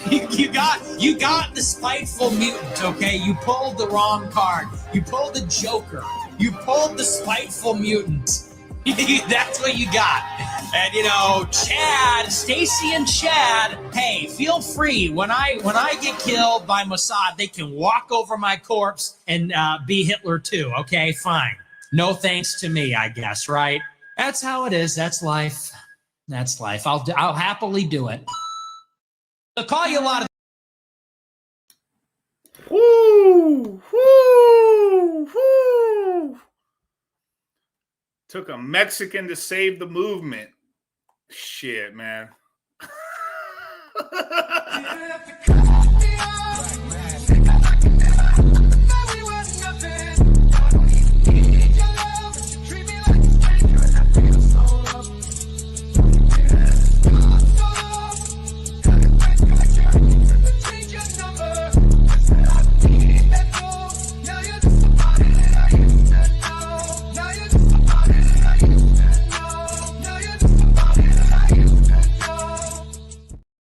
Telling me that wasn't hot fire, dogs. That was insane, dog. And it's true, dude. It took a fucking Italian Mexican to save everybody. A mutant. It's true. And he's absolutely right. There was nobody that stepped up at all. You know, shout out to him, dude. That was a bar, bro. That was hot fire. I'm gonna edit that video down so it doesn't have all that music is ridiculous. But he cooking, bro. He cooking, bro. And it's true though. Like, where's all the Chads and Stacys? Where's the Chad Anglo, like the white savior, white hope? They're like, I guess too busy fucking not doing shit because they're not here to save you. You know. So shout out to him, dude. I will post it in the Citadel. I'll have an edited version of that, but I just wanted to give you that one right there. Like that's some shit I got cooking. But it's absolutely true what he said, man. Shit, I might play it one more time, man. Just for that shit was fire. Things they'll call you greasy and fat and say you eat like shit and you need a girlfriend and you're not even really white. And okay, well, what the fuck ever. I'm right about everything. So take the information. The information is yours. When there's a perfect Aryan specimen that wants to take the lead, hey, I'll be the first one to sign up in his army. Call him Hitler and give him a mustache, and I'll be right there behind him. But so far, it's me. I'm the one holding down the fort. We all dream of a blonde-haired, blue-eyed, Aryan, founding stock, 6 foot, Chad, high PSL score who gets bitches and eats clean, eats protein and whole foods and local fucking honey and works out and isn't weird and isn't a freak. Okay, yeah. I can't wait for that guy to get red-pilled and be entertaining and charismatic and funny. But that guy isn't showing up for us. Your real dad isn't here. I'm the guy that stepped up. I'm the wetback that stepped up, okay? I'm the Mexican that stepped up for you ungrateful pieces of shit. You're welcome. Where's your real dad? He's in a fucking commune in Portland. Your real dad, your real Chad, Aryan, Nazi leader, he's in the Capitol Hill Autonomous Zone smoking a joint, okay? He's apologizing for being white to a bunch of nigs. He's out there with braided hair, sacrificing a rabbit in the woods, LARPing as a pagan, and thinking Stephen Miller's our closest fucking ally. I'm the guy that stepped up for you. I did this ridiculous show for you. You're welcome. You played the cards that you're dealt. You got a spiteful mutant. You got the spiteful mutant. Okay? Now, Fang, he said, in general, boomers are retiring. Yup. Gen X thinks they're better than, I mean, bro, the number one crybabies of all the generations so far are Gen X, bro. Fucking bitches, bro. The biggest crybabies, bro. The biggest crybabies, bro. Without a doubt, bro. if anyone bitching on the internet, bro, and it's Gen X, bro. It's always the boomers are too busy counting their money and fucking worrying about retirement to fucking be shit posting on the internet. It's a bunch of fucking X. If you actually look at most Karens are actually Gen X Karens. The Karens we hate are all Gen X Karens because the boomer like all Karens that are boomers are 65 and older. The oldest ones are 80. They're fucking in dementia going into the old person's home. All the Karens we hate are fucking Gen X dogs. Like, an epiphany hit me the other day. I was like, oh shit, that's right. Millennials started the woke. No. The woke movement was in. You have to understand the woke movement gets funding. The woke movement was put in place by Gen X and boomers on the millennials. Someone had to pay the money for it, and like I would say the ones that fell into the psyop of it were the older millennials, but all the the middle. I would say all the millennials born from like probably like 87 maybe to like 1996 are like there's not that many, but it is what it is. There's also a ton of woke fucking Zoomers as well, but like. A lot of the guy, the big changing is because the female doesn't matter. I mean, respectfully, guys will say what they have to say to get pussy, but most guys now, especially in the Zoomer population, because it's like watching, like, it's like me, they watch, like, my brother watched me grow up. He's fucking super Republican, but that's Republican's just a moniker. Like, I would say I was more libertarian, but just leave me the fuck alone. Let me do my shit. Let's make this fucking money. The reason they're like you have less woke fucking Zoomer chicks is because they saw all their older sisters fuck their lives up and get baby daddies, and they're having less of it, but they're still females at the end of the day, so they're still falling for horse shit. But there's less Zoomer chicks getting into bad situations comparatively to the millennial women. That's just the truth, So, yeah. Now, what did I say? What did I leave off? Okay. So that's that power. So like be able to see where the weight. So there's like the macro, like think of FM and AM radio. If the FM is like where like right now, this is the undercurrent where like our generation, Zoomers and millennials, because the millennials and the Zoomers are making all the culture. That's all the culture, right? They're making all the culture, right? So you have the Instagram culture. That's millennials. TikTok Zoomers, right? They're making the whole culture, right? That's the macro wave, and the AM wave is like where you can make some money on it. Like, where's the underground shit that's going to bubble off and take off and stuff? And the reason I like crypto is because you can catch some of those waves. You're able to catch a meme coin. You're able to catch a whole wave, and that's how you get rich.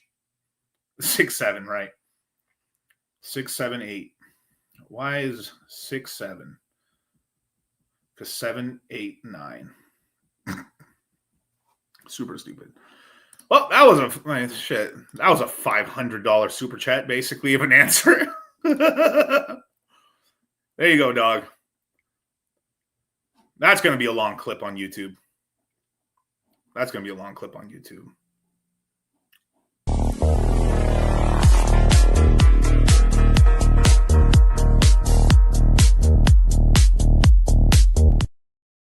Only on DCC We Trust channel. It is what it is. And I'm down 1 more pound, motherfucker. Lean maxing, dog. Looks maxing to the fullest. Or trying. Whew. Fuck, where is it? Dude, I hit back day so hard, bro, that like literally my chest day got fucked up. My fucking forearms are so fucking sore from back day because I was, oh my god, dude, like literally I couldn't even do bicep curl without like literally my forearms were exploding. So I was like, oh my god, dude, it kind of it didn't fuck up my whole workout, but like I had to like move around, do all kinds of different things and shit on my chest day to get the fucking workout in, bro. Is Pudgy's cooked? I got some. I can tell you some sauce on that in a bit. Let's continue on with the super chats, because if you want your answer question 100%, you super chat. Bankai with the $5 super chat. Do you think L2 base token will be as profitable as percentage-wise? No, absolutely not. It's going to start at too high of a market cap. Literally, BNB started at fucking like It was like a 50 million market cap or less. It was like super micro cap, and then it launched, and then it went up to it went from like pennies to $800. Base is not going to launch their token at $10 million market cap. It's going to be $1 billion plus market cap. But I think the token can do a couple X's, and then the ecosystem token. So that's why I'm putting some money into Aero, and I've kind of consolidated my Aerodrome positions into Aerodrome. But that's for next year. But hey, the market's cooked. It's all over, you guys. Hey, don't listen to me, dog. Do you all, dog? I mean, that's what I'm doing with my money. I'm risking it for the biscuit. Like, I had the balls to say, fuck you guys. I think the bull market's not over. There's a list of motherfuckers that say that it's over. Ain't me, but, you know. Let me see. I saw like a really cool thing about it. Let me see if I can find it here. Where is it? This is actually a really good tweet. I'm going to make a tweet like this actually pretty soon. So, prominent crypto people who think the cycle's over. Layla Hapburn, Ben Cohen, James Wynn, Peter Brandt, Bob Lucas, Willie Woo, Nansom, Chris Bernesky. They all reside in Retardville. I wouldn't put Bob Lucas there or Benjamin Cohen there, but and Peter Brandt. You know, it's like I respect what they do, but like I'm fading personally. You don't have to listen to me. You do not have to. You can be a grown. I mean, that's why I have it in my disclaimer in the beginning. Like, you could choose the green or red button. You can get out if you feel like, bro, man, this is too cooked. I'd rather just wait until it crash and get in when it's safer. Beautiful. I'd love for you to keep watching though. Keep on the news. Keep watching the market because that's how you make the money. Because if you're not paying attention, you might miss the bottom, and then like not get in, and then you're like, oh fuck. Well, but do what I do. But I'm betting on myself, which is always paid off. Okay, Spooky. Oh, shout out Spooky Bear, $2 super chat. What's a bigger failure this cycle, Pulse Chain or S?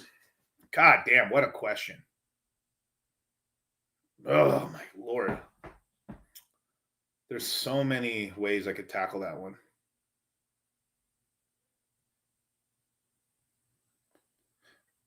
Mainstream wise, I'd say S.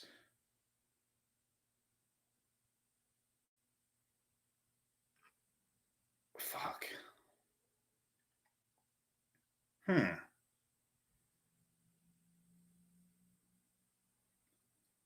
Probably Pulse. Probably Pulse Chain. Yeah. Well, it's a tough one, right? Because look, they launched the token launched, it pumped up. They actually ended up doing a bunch of stuff. The yield farming, the chain actually does work. It had all this advanced tech. It does work. It scales Ethereum too. They launched an incredible market that's even more advanced than Aerodrome and stuff like this. They got USDC. They had $1 billion in TVL. Like S did a shit ton actually, with everyone against it because they wanted to kill these motherfuckers. And this is with Solana trying to kill them too. Who needs friends when you got enemies like Solana trying to fucking kneecap you? But Pulse Chain, like, it's like, my God. I mean, yeah, like, everyone's expecting Pulse Chain to fail because everyone thinks Richard's a scammer, but it did, like, Hex did incredible last cycle. It fucking did. It did incredible. But Pulse did pump up at least, right? It did pump up at least. It launched. It did everything it said it was going to launch, but most of the sacks were fails.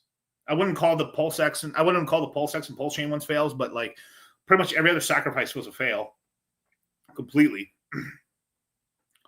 Though some of them temporarily did okay for a while, but then like the volume went down and then just went to shit.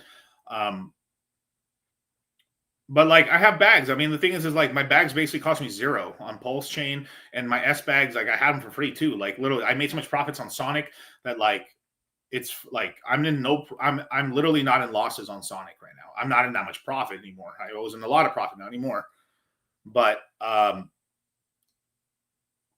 Pulse Chain, I made a bunch of ratio trades, and I sacrificed Hex to get my Pulse Chain and PulseX bags. So like, and that, if you think about it dollar wise, like I invested nothing and I got a lot out value wise, and I was able to ratio trade and multiply my bags and do a couple DCAs at the bottom there. So like just recently, like those are barely underwater. So like I've been able to yield farm a little bit and then stop the yield farm at some point. I think when did I stop? I think that may have stopped the yield farm sometime in mid 24, and then converted that all into PulseX and stuff like that. So like it's like I'm not down on them dollar wise, but like opportunity cost massive, right? But if God is my witness, I did not all in into one ecosystem, and this would save my butt. I bought this time around. I bought a lot of Bitcoin and Ethereum and Solana. I'd say less Solana, but I made a lot of Solana over time with meme coins. I had my Sonic bags because why did I go into there was a couple of chat people, kind of like some retards and a couple of chat suits, like they spurg out and then they're like, oh, I'm sorry, Dad. And then I talked to them and they're like, oh, okay, you Dad, you're right, I'm sorry. And then they spurg out 2-3 months later. Classic. But I said, like, legitimately, you have to look at it. Look at the information I had. Okay. I made a lot of money on Phantom last cycle. I bought it at 16 cents. It ran up to $3 and then everything that we touched ecosystem wise ran like crazy. Spooky Swap, Beats, Solidex, a plethora of meme coins. I didn't really touch the meme coins too much, but it went really well. It did really good. It did really good for me. So, and then too, I know a lot of people within the ecosystem, so I had an informational advantage, and it did pay off. I made a ton of money. I made money on goggles. I made money on on Shadow. So we managed to trade Sonic a little bit, but like we made profit. Okay, cool. Pulse Chain. I was in Hex before it even launched.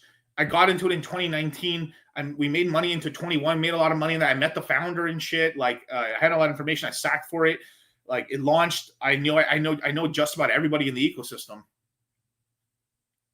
I could probably call most influencers and most people in the ecosystem on my phone. Literally, I could. So like I have informational advantage. I made some money on stuff, but then the L1 goes down. Fucking eventually, like everything starts drying up because volume dries up. Same thing on S. But if you look at the chart, look at every other L1 and L2, dude. They're all down bad, bro. They're all down. So like there's a bunch of cry fagging, but it's because they're so focused on one ecosystem because they put all their money into one ecosystem. Why? That's insane. Even on the like GameFi completely flopped for sure. But the main token I put any money into, which was Illuvium, it's still around. The founder's still working on it, as much as like he fucking unfollowed me for some fucking retarded reason, even though I met the guy multiple times or whatever. But whatever. Do you, boo? The only thing I would tell him, dude, is like I would tell him. I mean, this is him, but like he's a big figure, but like he should have like a private Instagram. His main Instagram he shows his kids all the time. I find that very strange. He should have like a private Instagram.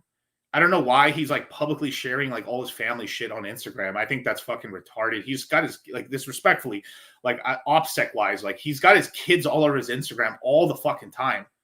Like what the fuck? Like that's so stupid to me. Respectfully, beautiful family, beautiful wife, beautiful family, kids and everything.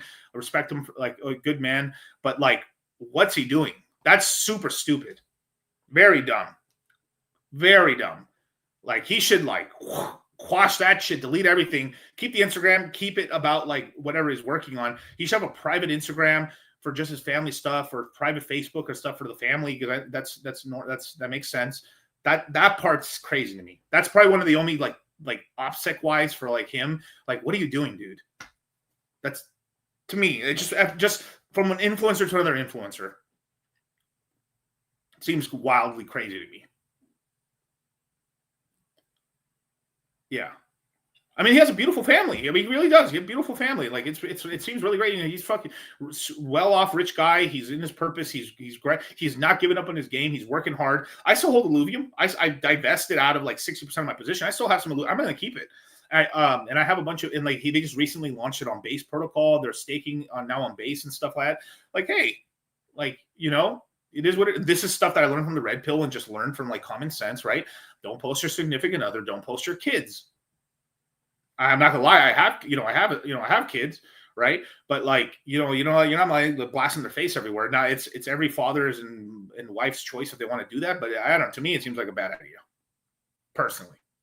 But hey, do what I do. Do what you do. But yeah, there's a lot of crazies out there. It's just a lot of crazies, bro. A lot of crazies. Mad Max out in this world, bro. He's from Australia, bro. Mad Max is out in the world, bro. Literally, they got movies on this whole Mad Max shit, bro. Insane. Until Becker says GameFi over. Yeah, I like Becker, bro. Becker bit big. He lost big on it, but like, hey, he's still out here rocking it. Like, there will be some big game fight shit at some point, but like, it's just, but the retail wasn't here, and then it's just not the same cycle. But it is what it is. But like, thank heavens, like, we bought all the other stuff. And if you look at all the courses we've done, we've always recommended people to have like 40 to 50% of their portfolio in Bitcoin and Ethereum. Now, if you wanted to be like more degenerate, do 30%. Even having 30% in Bitcoin and Ethereum could have saved your portfolio. But people don't do that, because it's not cool, right? But it's like it's the vanilla shit. I'm telling you, there's a lot of money in vanilla. You get all the vanilla shit. Like, it's like you have your wife, you have your kids and shit, and you got the side piece, but you don't put all the money in the side piece, bro. Because these bitches is crazy. These bitches is crazy, motherfuckers. These bitches is crazy.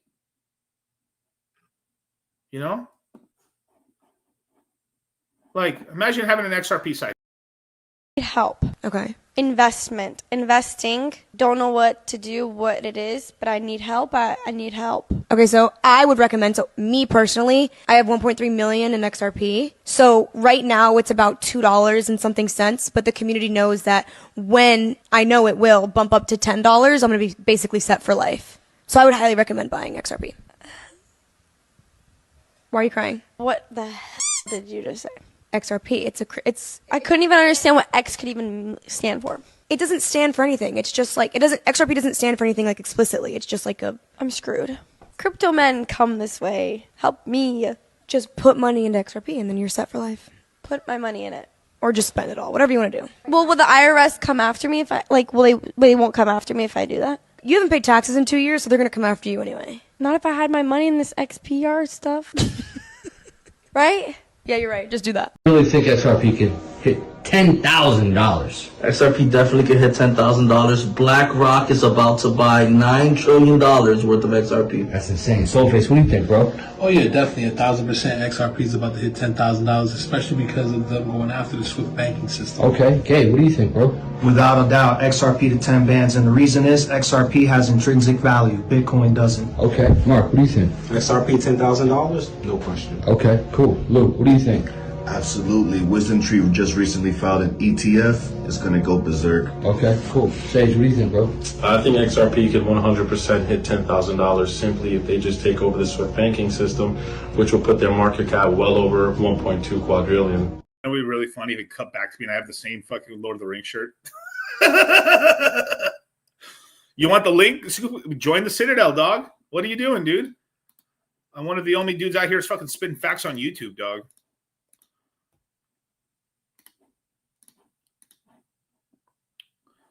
Yeah, Hexmiss. Everyone bitches at me, but skips. Everyone bitches, but skips over the risk management. I fucked up my bag 3x on all memes, or all. It's all on me. I didn't buy Bitcoin or Ethereum, all alts, but we made the choice. Yeah, I mean, now obviously, look, you can still make it back, dog. You're here. I mean, worst case, if it all's fucked, you'll next time you'll be like, all right, let me buy Bitcoin and Ethereum because their TradFi is going to buy it, and then I'll take some shots on some alts. You haven't fucked up because you're still here. That's the main thing. You're still fucking here. You're still here. That's the most important thing. You don't give up. A lot of these Zoomers are too young. They just give up. They're pussies. They give up. They're just young. Maybe I would have gave up at 18 too. If I was in the crypto market from 18, this is my first bull run. I would have given up too, and then like came back late and shit. But like, you got to be strong. I was too retarded to quit. And it's benefited me. The biggest superpower is never giving up, and that's one of the biggest weaknesses of the black pill. And that's a crazy shit because if you look at all the stuff, the looks maxing thing came from the red pill, then was taken over by the black pill because they took it to the next level. Very smart people, but they give up. And then even in the black, if you look at the looks maxing community, right, which are black pill guys, they still have hope. If you look at it, looks maxing is hope. They're so black pilled, they've gone back to red pill, but they've like figured out like it's cope, bro, but I'm gonna send. That's hope. They're working on themselves, trying not to have. Trying to have a better life. They're so black pilled, they've turned red pill without them noticing. They don't notice that their heart grew 3 sizes that day. Will you ever show pulse chain meme coins? I have some pulse chain meme coins. I just bought all the ones launched on Pump.tires, the main ones that Richard launched, but. PGC, I think I had some teddy bear before I sold it and gotten the new one or whatever, but like PGC is I guess the biggest. It's not even meme coin, but PGC is probably my biggest position on those. And then What else? I have all the Richard Hart Pepe ones, and I have the Richard Hart ones and shit he launched and stuff like that. But like I made a certain amount, I took a certain amount of Pulse X that I thought, okay, I'll invest in these. I made some X's. I'm still in profit on them because I just bought them at like nothing when they launched. But that's what it is. Shout out to Collab Farming, Looks Maxing Content. DC, give us some sauce. I'll give you sauce. I got sauce for the Citadel and stuff like that.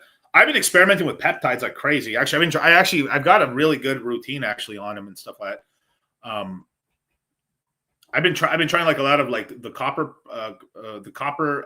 what's called peptide and stuff. It's been working really good, dude. My skin's been looking so much better and stuff. I literally forgot to take it for like 3 days. And like I literally noticed even like because I've always had like a little because I'm growing beard and shit and everything like that and stuff. Like I shave, my skin's super sensitive, so I always fucking get a little bit of acne and shit.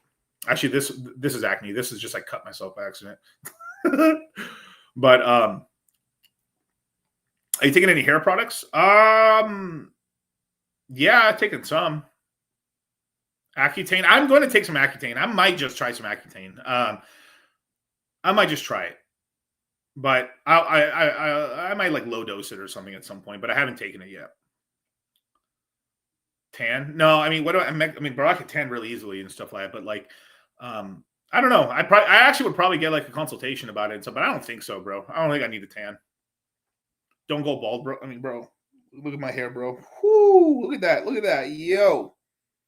Whoo. Beautiful. Bone smashing. I don't know. That's the only one that out of most everything. Bone smashing is the one. Supposedly, like you're supposed to hit this part of the bone, like right here. You hit all this right here, and like apparently it could pop out a little bit more over time. I don't know. I look at Clav, and to me, it doesn't look like it worked. I mean, it looks to me he just got super lean. So like right now, if you look at my look at my like if you look at myself from like if I go on YouTube, right? Let me go on YouTube real quick. I could probably look at my face from like 6-7 months ago. You could see the difference. Like, okay, let's look. Let's go 5 months ago.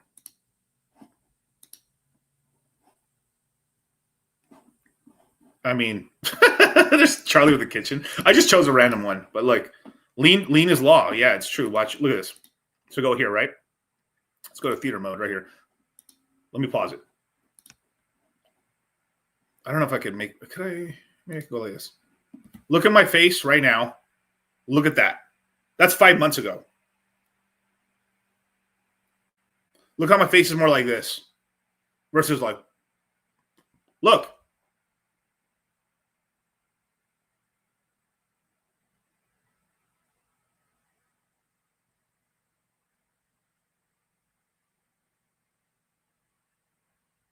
Yeah. You don't notice it day to day, but look, yeah, dude. I'm working out. I'm on a cut right now. So the heaviest I weigh, I think basically my heaviest weight all time was maybe like I think it was 286, but I remember 282, but I was pretty sure it was 286. Meth, right? Oh yeah, all the way. So if I add up whatever, because I watch 286 minus. So I've lost 335 pounds. I mean, maybe one of my middle brothers got up to 300 something pounds before. It's possible. Maybe I just didn't weigh myself. But I could have been 290. I know I never hit 300, but I could have been 290. We're just here to mog. That's right. So I'm down about 38 pounds. So from there probably to here, I'm down 38 pounds. So like, watch. Boom. Boom. I don't know if there's one that I can kind of like, this one that goes full screen. I could choose another video. Watch. 5 months ago. Is there a stream here? Is there a stream here? A lot of these, that's 2 months ago.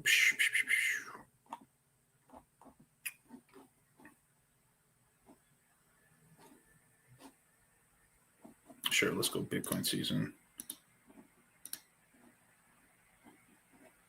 Yeah, I mean, look, let me see if I can full screen myself right here. Yeah, look at that. Literally. I mean, literally, it's fucking, it's like outrageous. Yeah. You try and get hollow cheeks? I've always had dimples right here or these little hollow cheeks shit, but like, yeah, I'm going to lean down. So I'm trying to get down to like, I'm going to see how I look at 230. And then if I need to lean down more, I'll lean down another 10 pounds. I'm going to start doing it like right now. I'm just leaning down until 230 as a goal weight and stuff. Like, I'm just like, fuck it. And then from there, then I'll see if I recomp a little bit or something like that. And then maybe go down maybe 220 if I need to, basically. But the leanest you were when you interviewed RH. Yeah. And I was even leaner than that, but like, where's that RH interview? I might have it somewhere on my stream, on my YouTube somewhere. I know I have it somewhere. Let's see.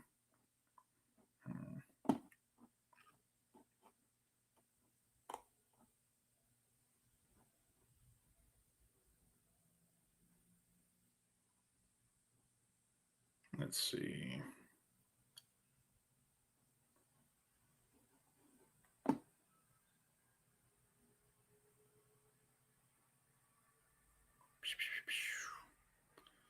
Waking my way downtown. Dun, dun, dun. Bum, bum, ba, na, na, na.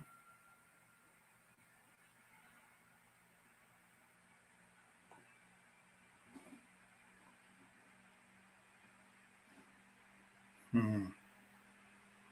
know I have it here somewhere.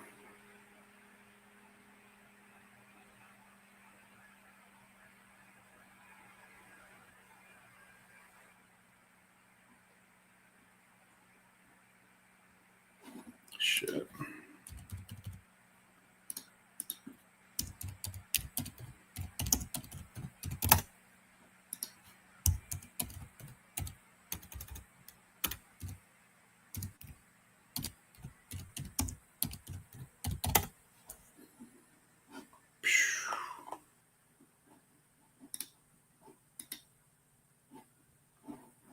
No, the quality's not good, but tell me what you're sipping. A Celsius sparkling orange, the best flavor. The Coke flavor is pretty good. It tastes like a flat Coke and stuff if you drink those, but it's pretty good. How much Richard's weigh? Probably. I mean, he was probably 280. If I had to guess. He probably weighed a little bit less here, but like, so I don't know, but I think that was, when was this stream? 2020. So how old was I? I was 28, maybe. I think I was maybe 28 on the stream. How tall is Richard? If I remember correctly, Richard's probably like 5'11", 6 foot, something like that. So, and I had much more of a tan because I was working outside at the time and stuff like that. So I probably weighed right there, probably like 215, probably. I had way less muscle at the time as well that was actually, and that's like crazy because like the lightest I weighed during that time, so probably like 2 years before that, like around 2019, I probably like maybe 2019, I probably weighed like 195. Crypto fucks you. I basically had to take a whole year off of the gym basically because I just fucked my back. So right there, I wasn't even working out anymore because I just couldn't. My back was all fucked. And then, yeah, solid left guard. Yeah, solid left guard. Yeah. I met Richard in person. He's a good dude in person. I can't say anything about him. He's like a good dude and stuff like when I met him in person and stuff like that. But yeah, I have thought about shaving my whole hair off just for fun one time, but like, it is what it is. Let's see. Where is it? But yes. Okay, so we got Bob Perez. What's up with the $5 super chat? Sold all my Ethereum, took 1K loss to invest in my business. Got a semi-truck undervalued at 6K, still holding 6K Pep. How am I cooked? I don't think you're cooked, but I mean, look, it's okay you took some Ethereum off because you invest in your business. That's how you make money. That's smart. You need to keep, there's like the real you and then the digital you, right? That's not a bad idea. I got a semi-truck undervalued 6K, still holding. I think we get a revamp on it, but like, if we only get like a retest back up to the local all-time highs, I mean, maybe Pepe just goes to 4 billion and stuff. So you might have to take some profit there and stuff. You may have to take some profit there and stuff like that if we only go up to like 3, because right now it's at 1.7 billion dollars. So maybe Pepe only goes to 4 billion if that's all the revamp we get and stuff on it. So yeah. Do you Hogmax? Hogmax. What's Hogmax? Looking like the Dion Kane. Who the fuck is Dion Kane? Oh, thank you, brother.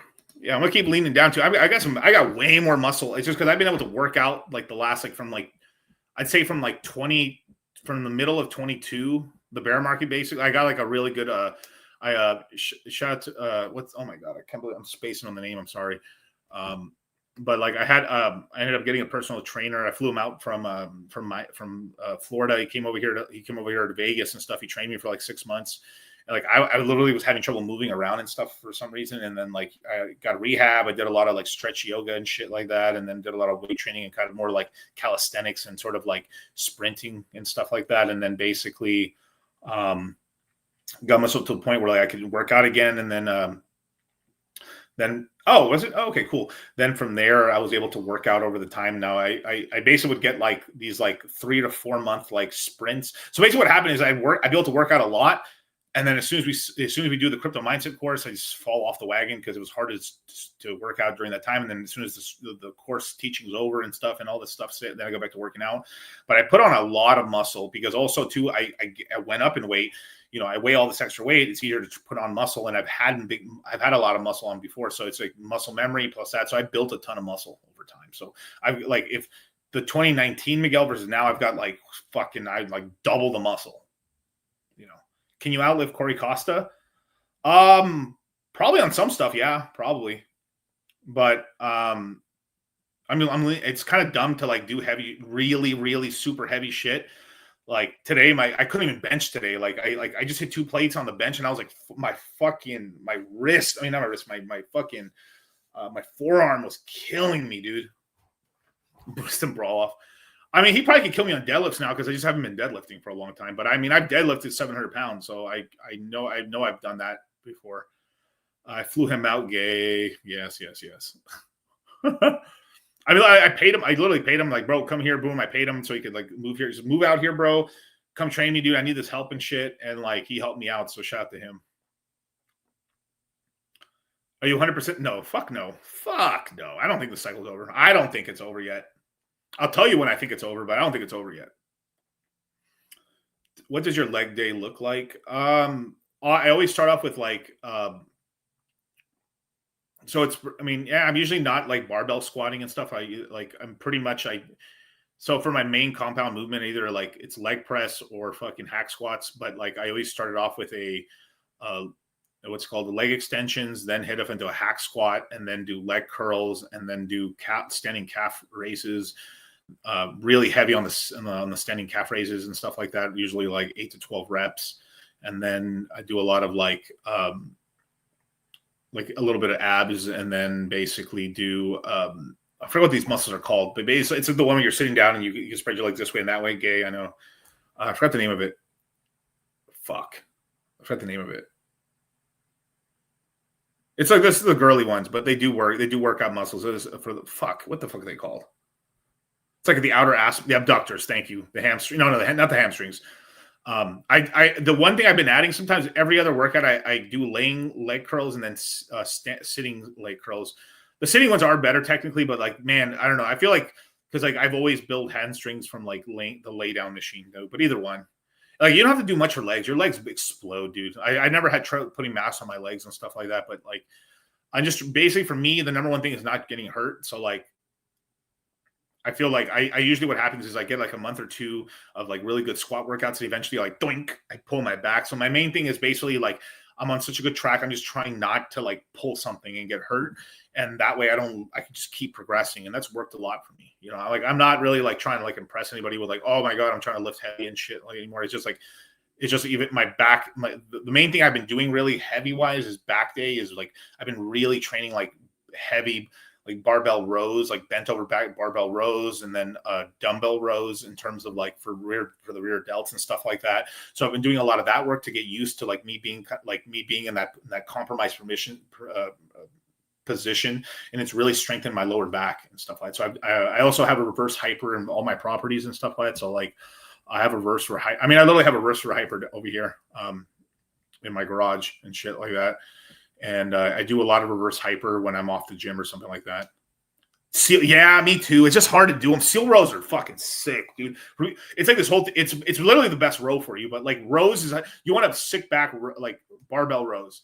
I usually do like the kind of not the Ronnie Coleman, but I do I do more like a Jay Cutler / sort of like I would say more like a Mike Benser sort of barbell row, like grip like this and shit. So it's bicep activation, and it's put a ton of mass. Like I've really put like 2-3 inches on my arms, especially my I've really like built out my bicep, especially like I've always had a decent like the front part of bicep, but I've really built out this part of the bicep out by doing that. Stretching is crucial too. Yeah, to a point. Yeah. What do you do for pain and aches? I mean, really, like a massage really helps out and stuff. But sometimes it gets locked up and it's fucked, bro. But like, I'm gonna get stem cells pretty soon. That's if I take a vacation, which I might at some point. I might just go to travel to a place to go get stem cells. And I got a buddy of mine who he recommended a place to me that's pretty decent. That like it's expensive though. The stem cells are not cheap, dude. It's pretty decent 5-figure sum. And this is in Latin America too, by the way.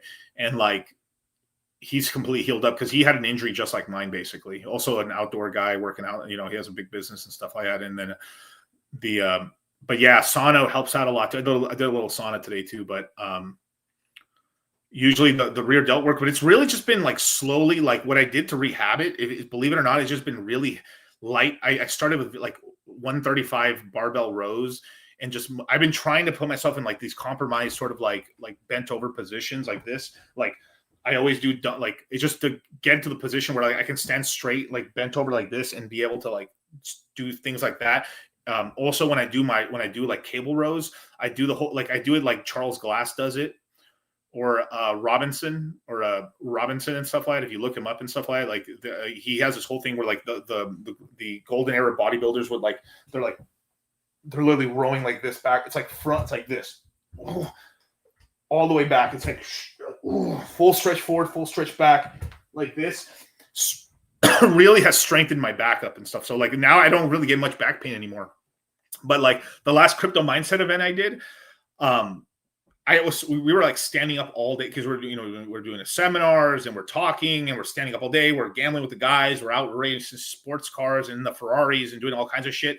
Like people know this. Like literally by the second day, my back was so cooked that like I got stuck on a slot machine. I'm not even lying. So we were like, it was like the third day where we had this huge brunch. Like we have like everyone showing up to the Cosmo. We have this huge brunch in the Cosmo, and I literally like I was like. My back was hurting so bad that I got stuck from out. Like we were out gambling with the guys, and I walk away, and I'm trying to head to my car, and then I'm like, "Fuck, my back's hurting." I sat down in front of a fucking slot machine, and like I was like, "Oh shit, I can't stand up." Oh fuck, I can't stand up. I'm like, shit. So I'm here, like I call my brother Kyle. Kyle, come get me, dog. I'm fucked up. Shit. So then I'm just like, well, I'm standing here. I started to put $100 in the slot machine, hit a jackpot on it, and then I'm like, cool. The slot attendant comes by. He's like, thank you so much. Can you help me up? So I had like two of the slot attendant people help me get out of the chair. And I was like, oh my God, I was like so stuck and shit.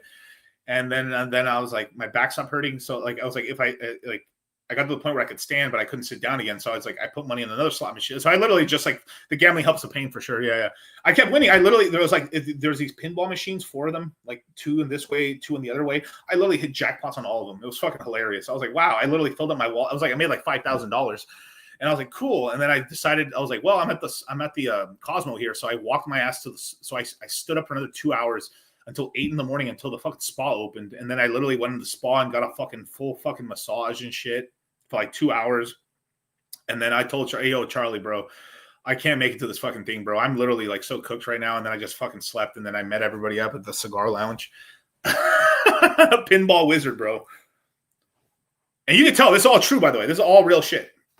Also, you got to understand a year and some change. This was like almost 2 years ago, damn near. The last one we did, like, also 280 pounds, So, yeah. So the Vanguard's the top. So no. So Vanguard getting in. The top is once Vanguard is fully allocated. I think that's when the top's in. So it'll take them 3 to 4 months, maybe even 6 months to get fully allocated. So that's probably a decent time to get out of the market. So we have to look. Yeah, the winning helps. I did, but it was like I won the first one, and then the slot attempts helped me up, and then by the time I was up, I was standing up like this, right? So then I was at the slot machines like this, like putting one hand over here, putting money, and then just hitting the max bet button like this, hitting a jackpot, and then walking to the next machine until Kyle came by, and then like I walked over to the massage place and the spa at the casino and stuff, and then got situated. But I'm not going to have that problem. I've been training. I'm like, I ain't going to let this shit happen again. Slow me down. Are you still doing the profits course? Yes, it's still live right now. Yeah, we're going to have a webinar when Charlie gets back from where he's at and stuff like that. So barbell, yeah, RDLs are good. I tried deadlift the other day, like maybe like 2 months ago and stuff like that. It felt okay for a while, but I only went up to like 315. And I was like, I'm gonna chill right now before I fucking butt like break something. I even right now I could rip off like 405, no problem. Even now, like I could always do that. But yeah, the elites crashed the market, so many people panic sell to let their friends in Vanguard and beg. I mean, that's part of it. So we have to look at the crash. So the crash happened initially because people were over. So basically, Binance was over leveraging shorts and longs on Aster. So was everybody else with like Hyperliquid, and then that because of a mishap on Binance, it liquidated the whole market. So Binance took a hit on Aster, and then Hyperliquid went down as well, and so did a bunch of other chains. That's one of the reasons why Sonic went down so much. It's because they got liquidated on their Aave side, and all the other micro lenders as well, because there was no breaks on it. So basically, because it is DeFi-ish, because I mean, kind of, because they can freeze the chain a little bit, but like, well, let's not talk about that part, right?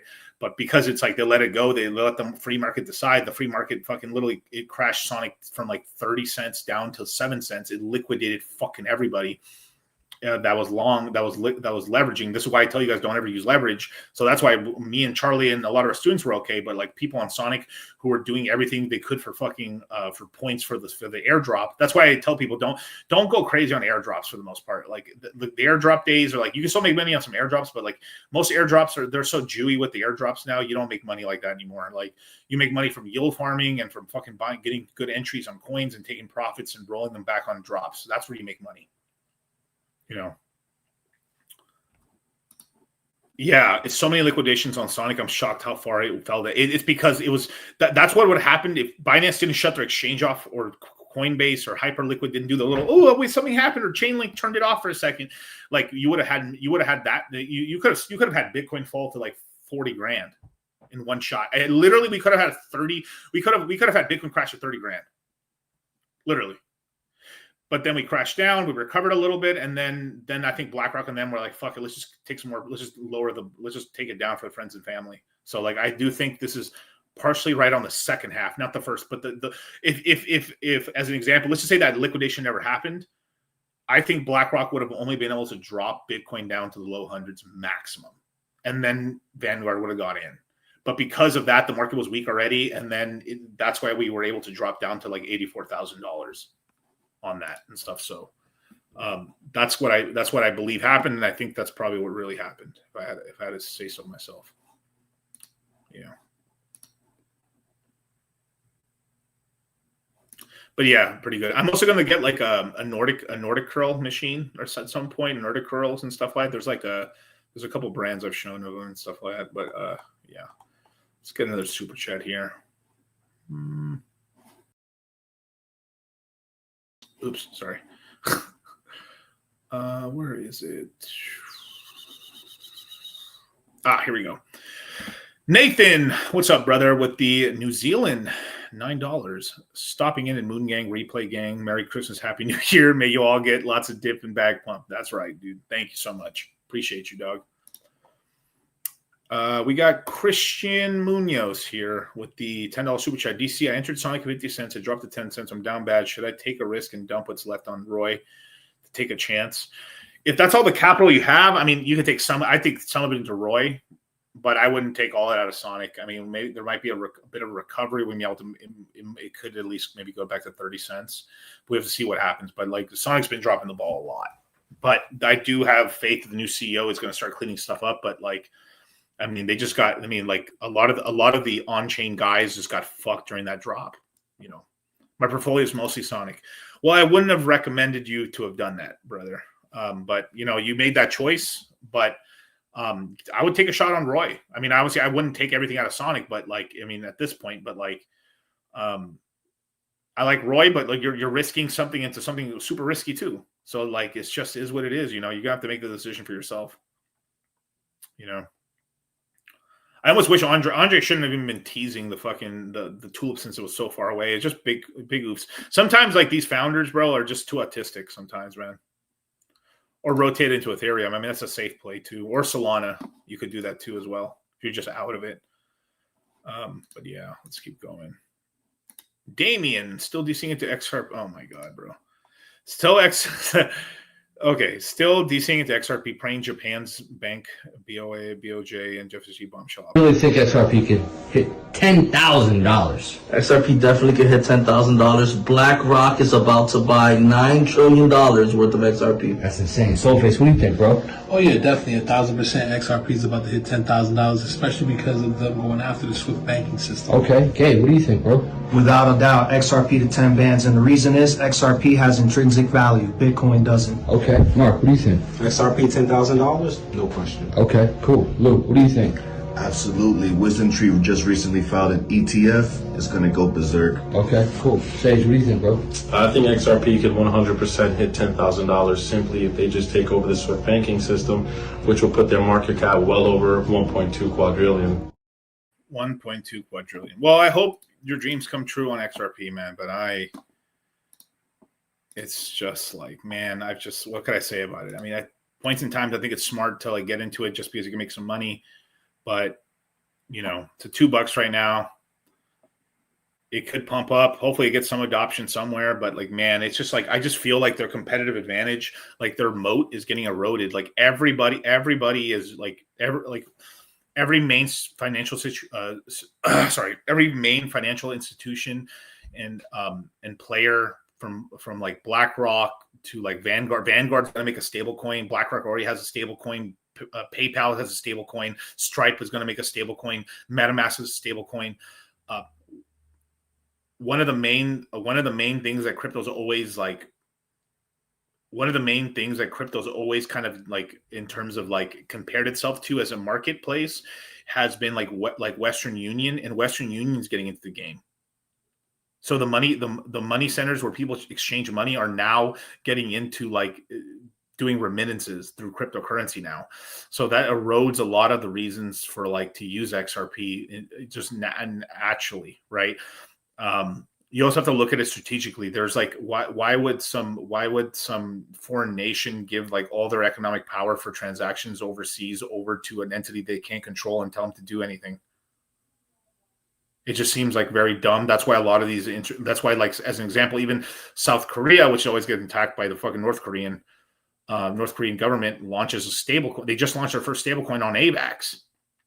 And they're launching. So like as a country, you launch on either an L1 you really trust, or you launch it in main chain or as an L2 on Ethereum, basically. That's why almost all stable coins are on Ethereum, because no foreign government can shut Ethereum down. So there's some safety there. They could track shit a little bit, but you can obfuscate it and you can move stuff around. But basically, like, either make your own chain and run it and just send the transactions as an L2 on Ethereum, or you launch it on a trusted L1 that you think is. So, you know, can you please talk about R chain? R had a bit of a motion last cycle. That's the pirate chain. It's a private chain. They did some cool stuff along with like Secret Network, but like they haven't had much notion at all. I would not look. So AI says it's an 85% chance they'll be brother.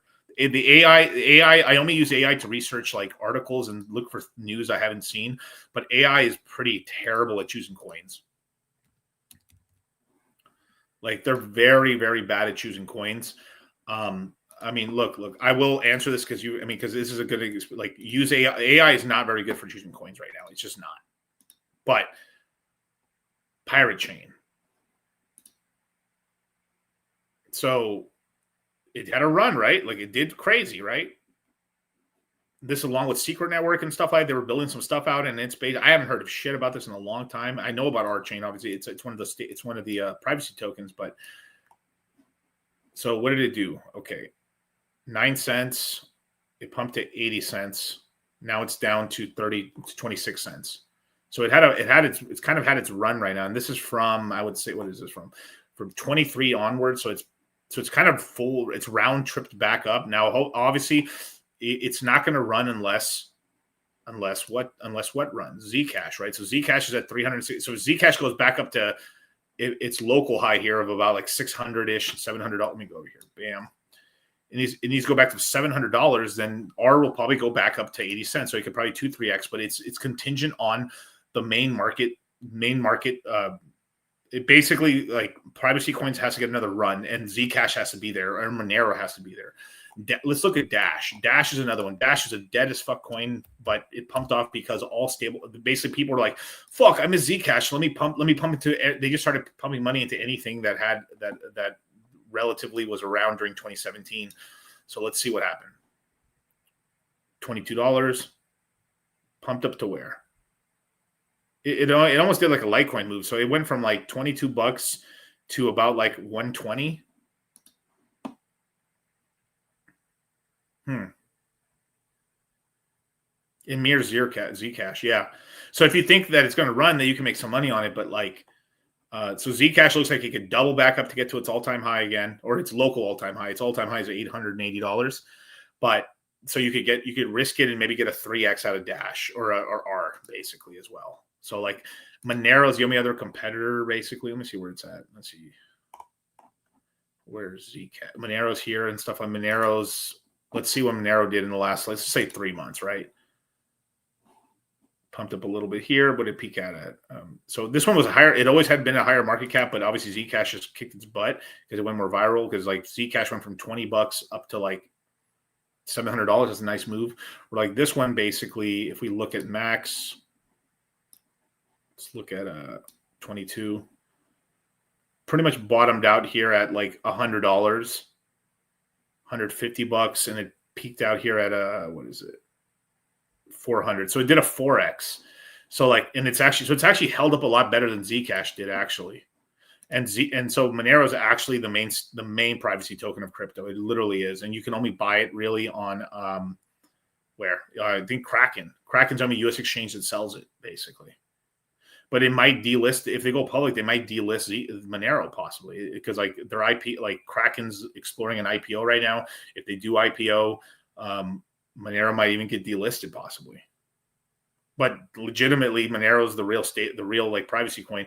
There's a lot of tech that was created by Zcash, but people have made a lot of money on Zcash. Zcash went from $20 to that. So like the thing is these things were even seeds. So we had privacy. So we had perp deck season, and then it went privacy coin season, and it looks like privacy coin season is done now, and now there's going to be another season of something else. Probably, it's probably going to be another meme coin season with Solana running up, basically. Yeah. But I think Zcash can test one more time. I think by January, but I think there could be another run up to it. I mean, maybe it can crack up to like $900 or $1,000 possibly, but it's gonna be hard for it to go past 1,000. But I'd love to see it, bro. I'd love to see it at $3,000 because then Monero could get to a few $1,000 itself, and then some of these other coins. So if you want to make a couple of coins in privacy, you could do it now. But there's still a risk we can get a little more of a downturn on this stuff. So some of these coins could go down a little bit more. But Monero's held up pretty well. Yeah. So thank you guys so much for joining me today, man. I hope I was able to help you guys out. I hope I was able to share some sauce and kind of what I look for when I invest into tokens and kind of like,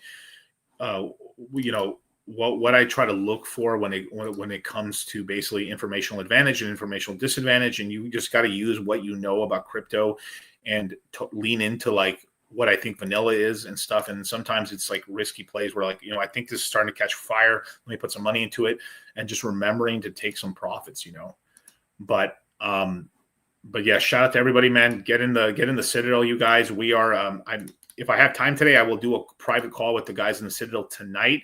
If not worse, if I can't do it today, I will announce it and pin it in the chat tonight for tomorrow.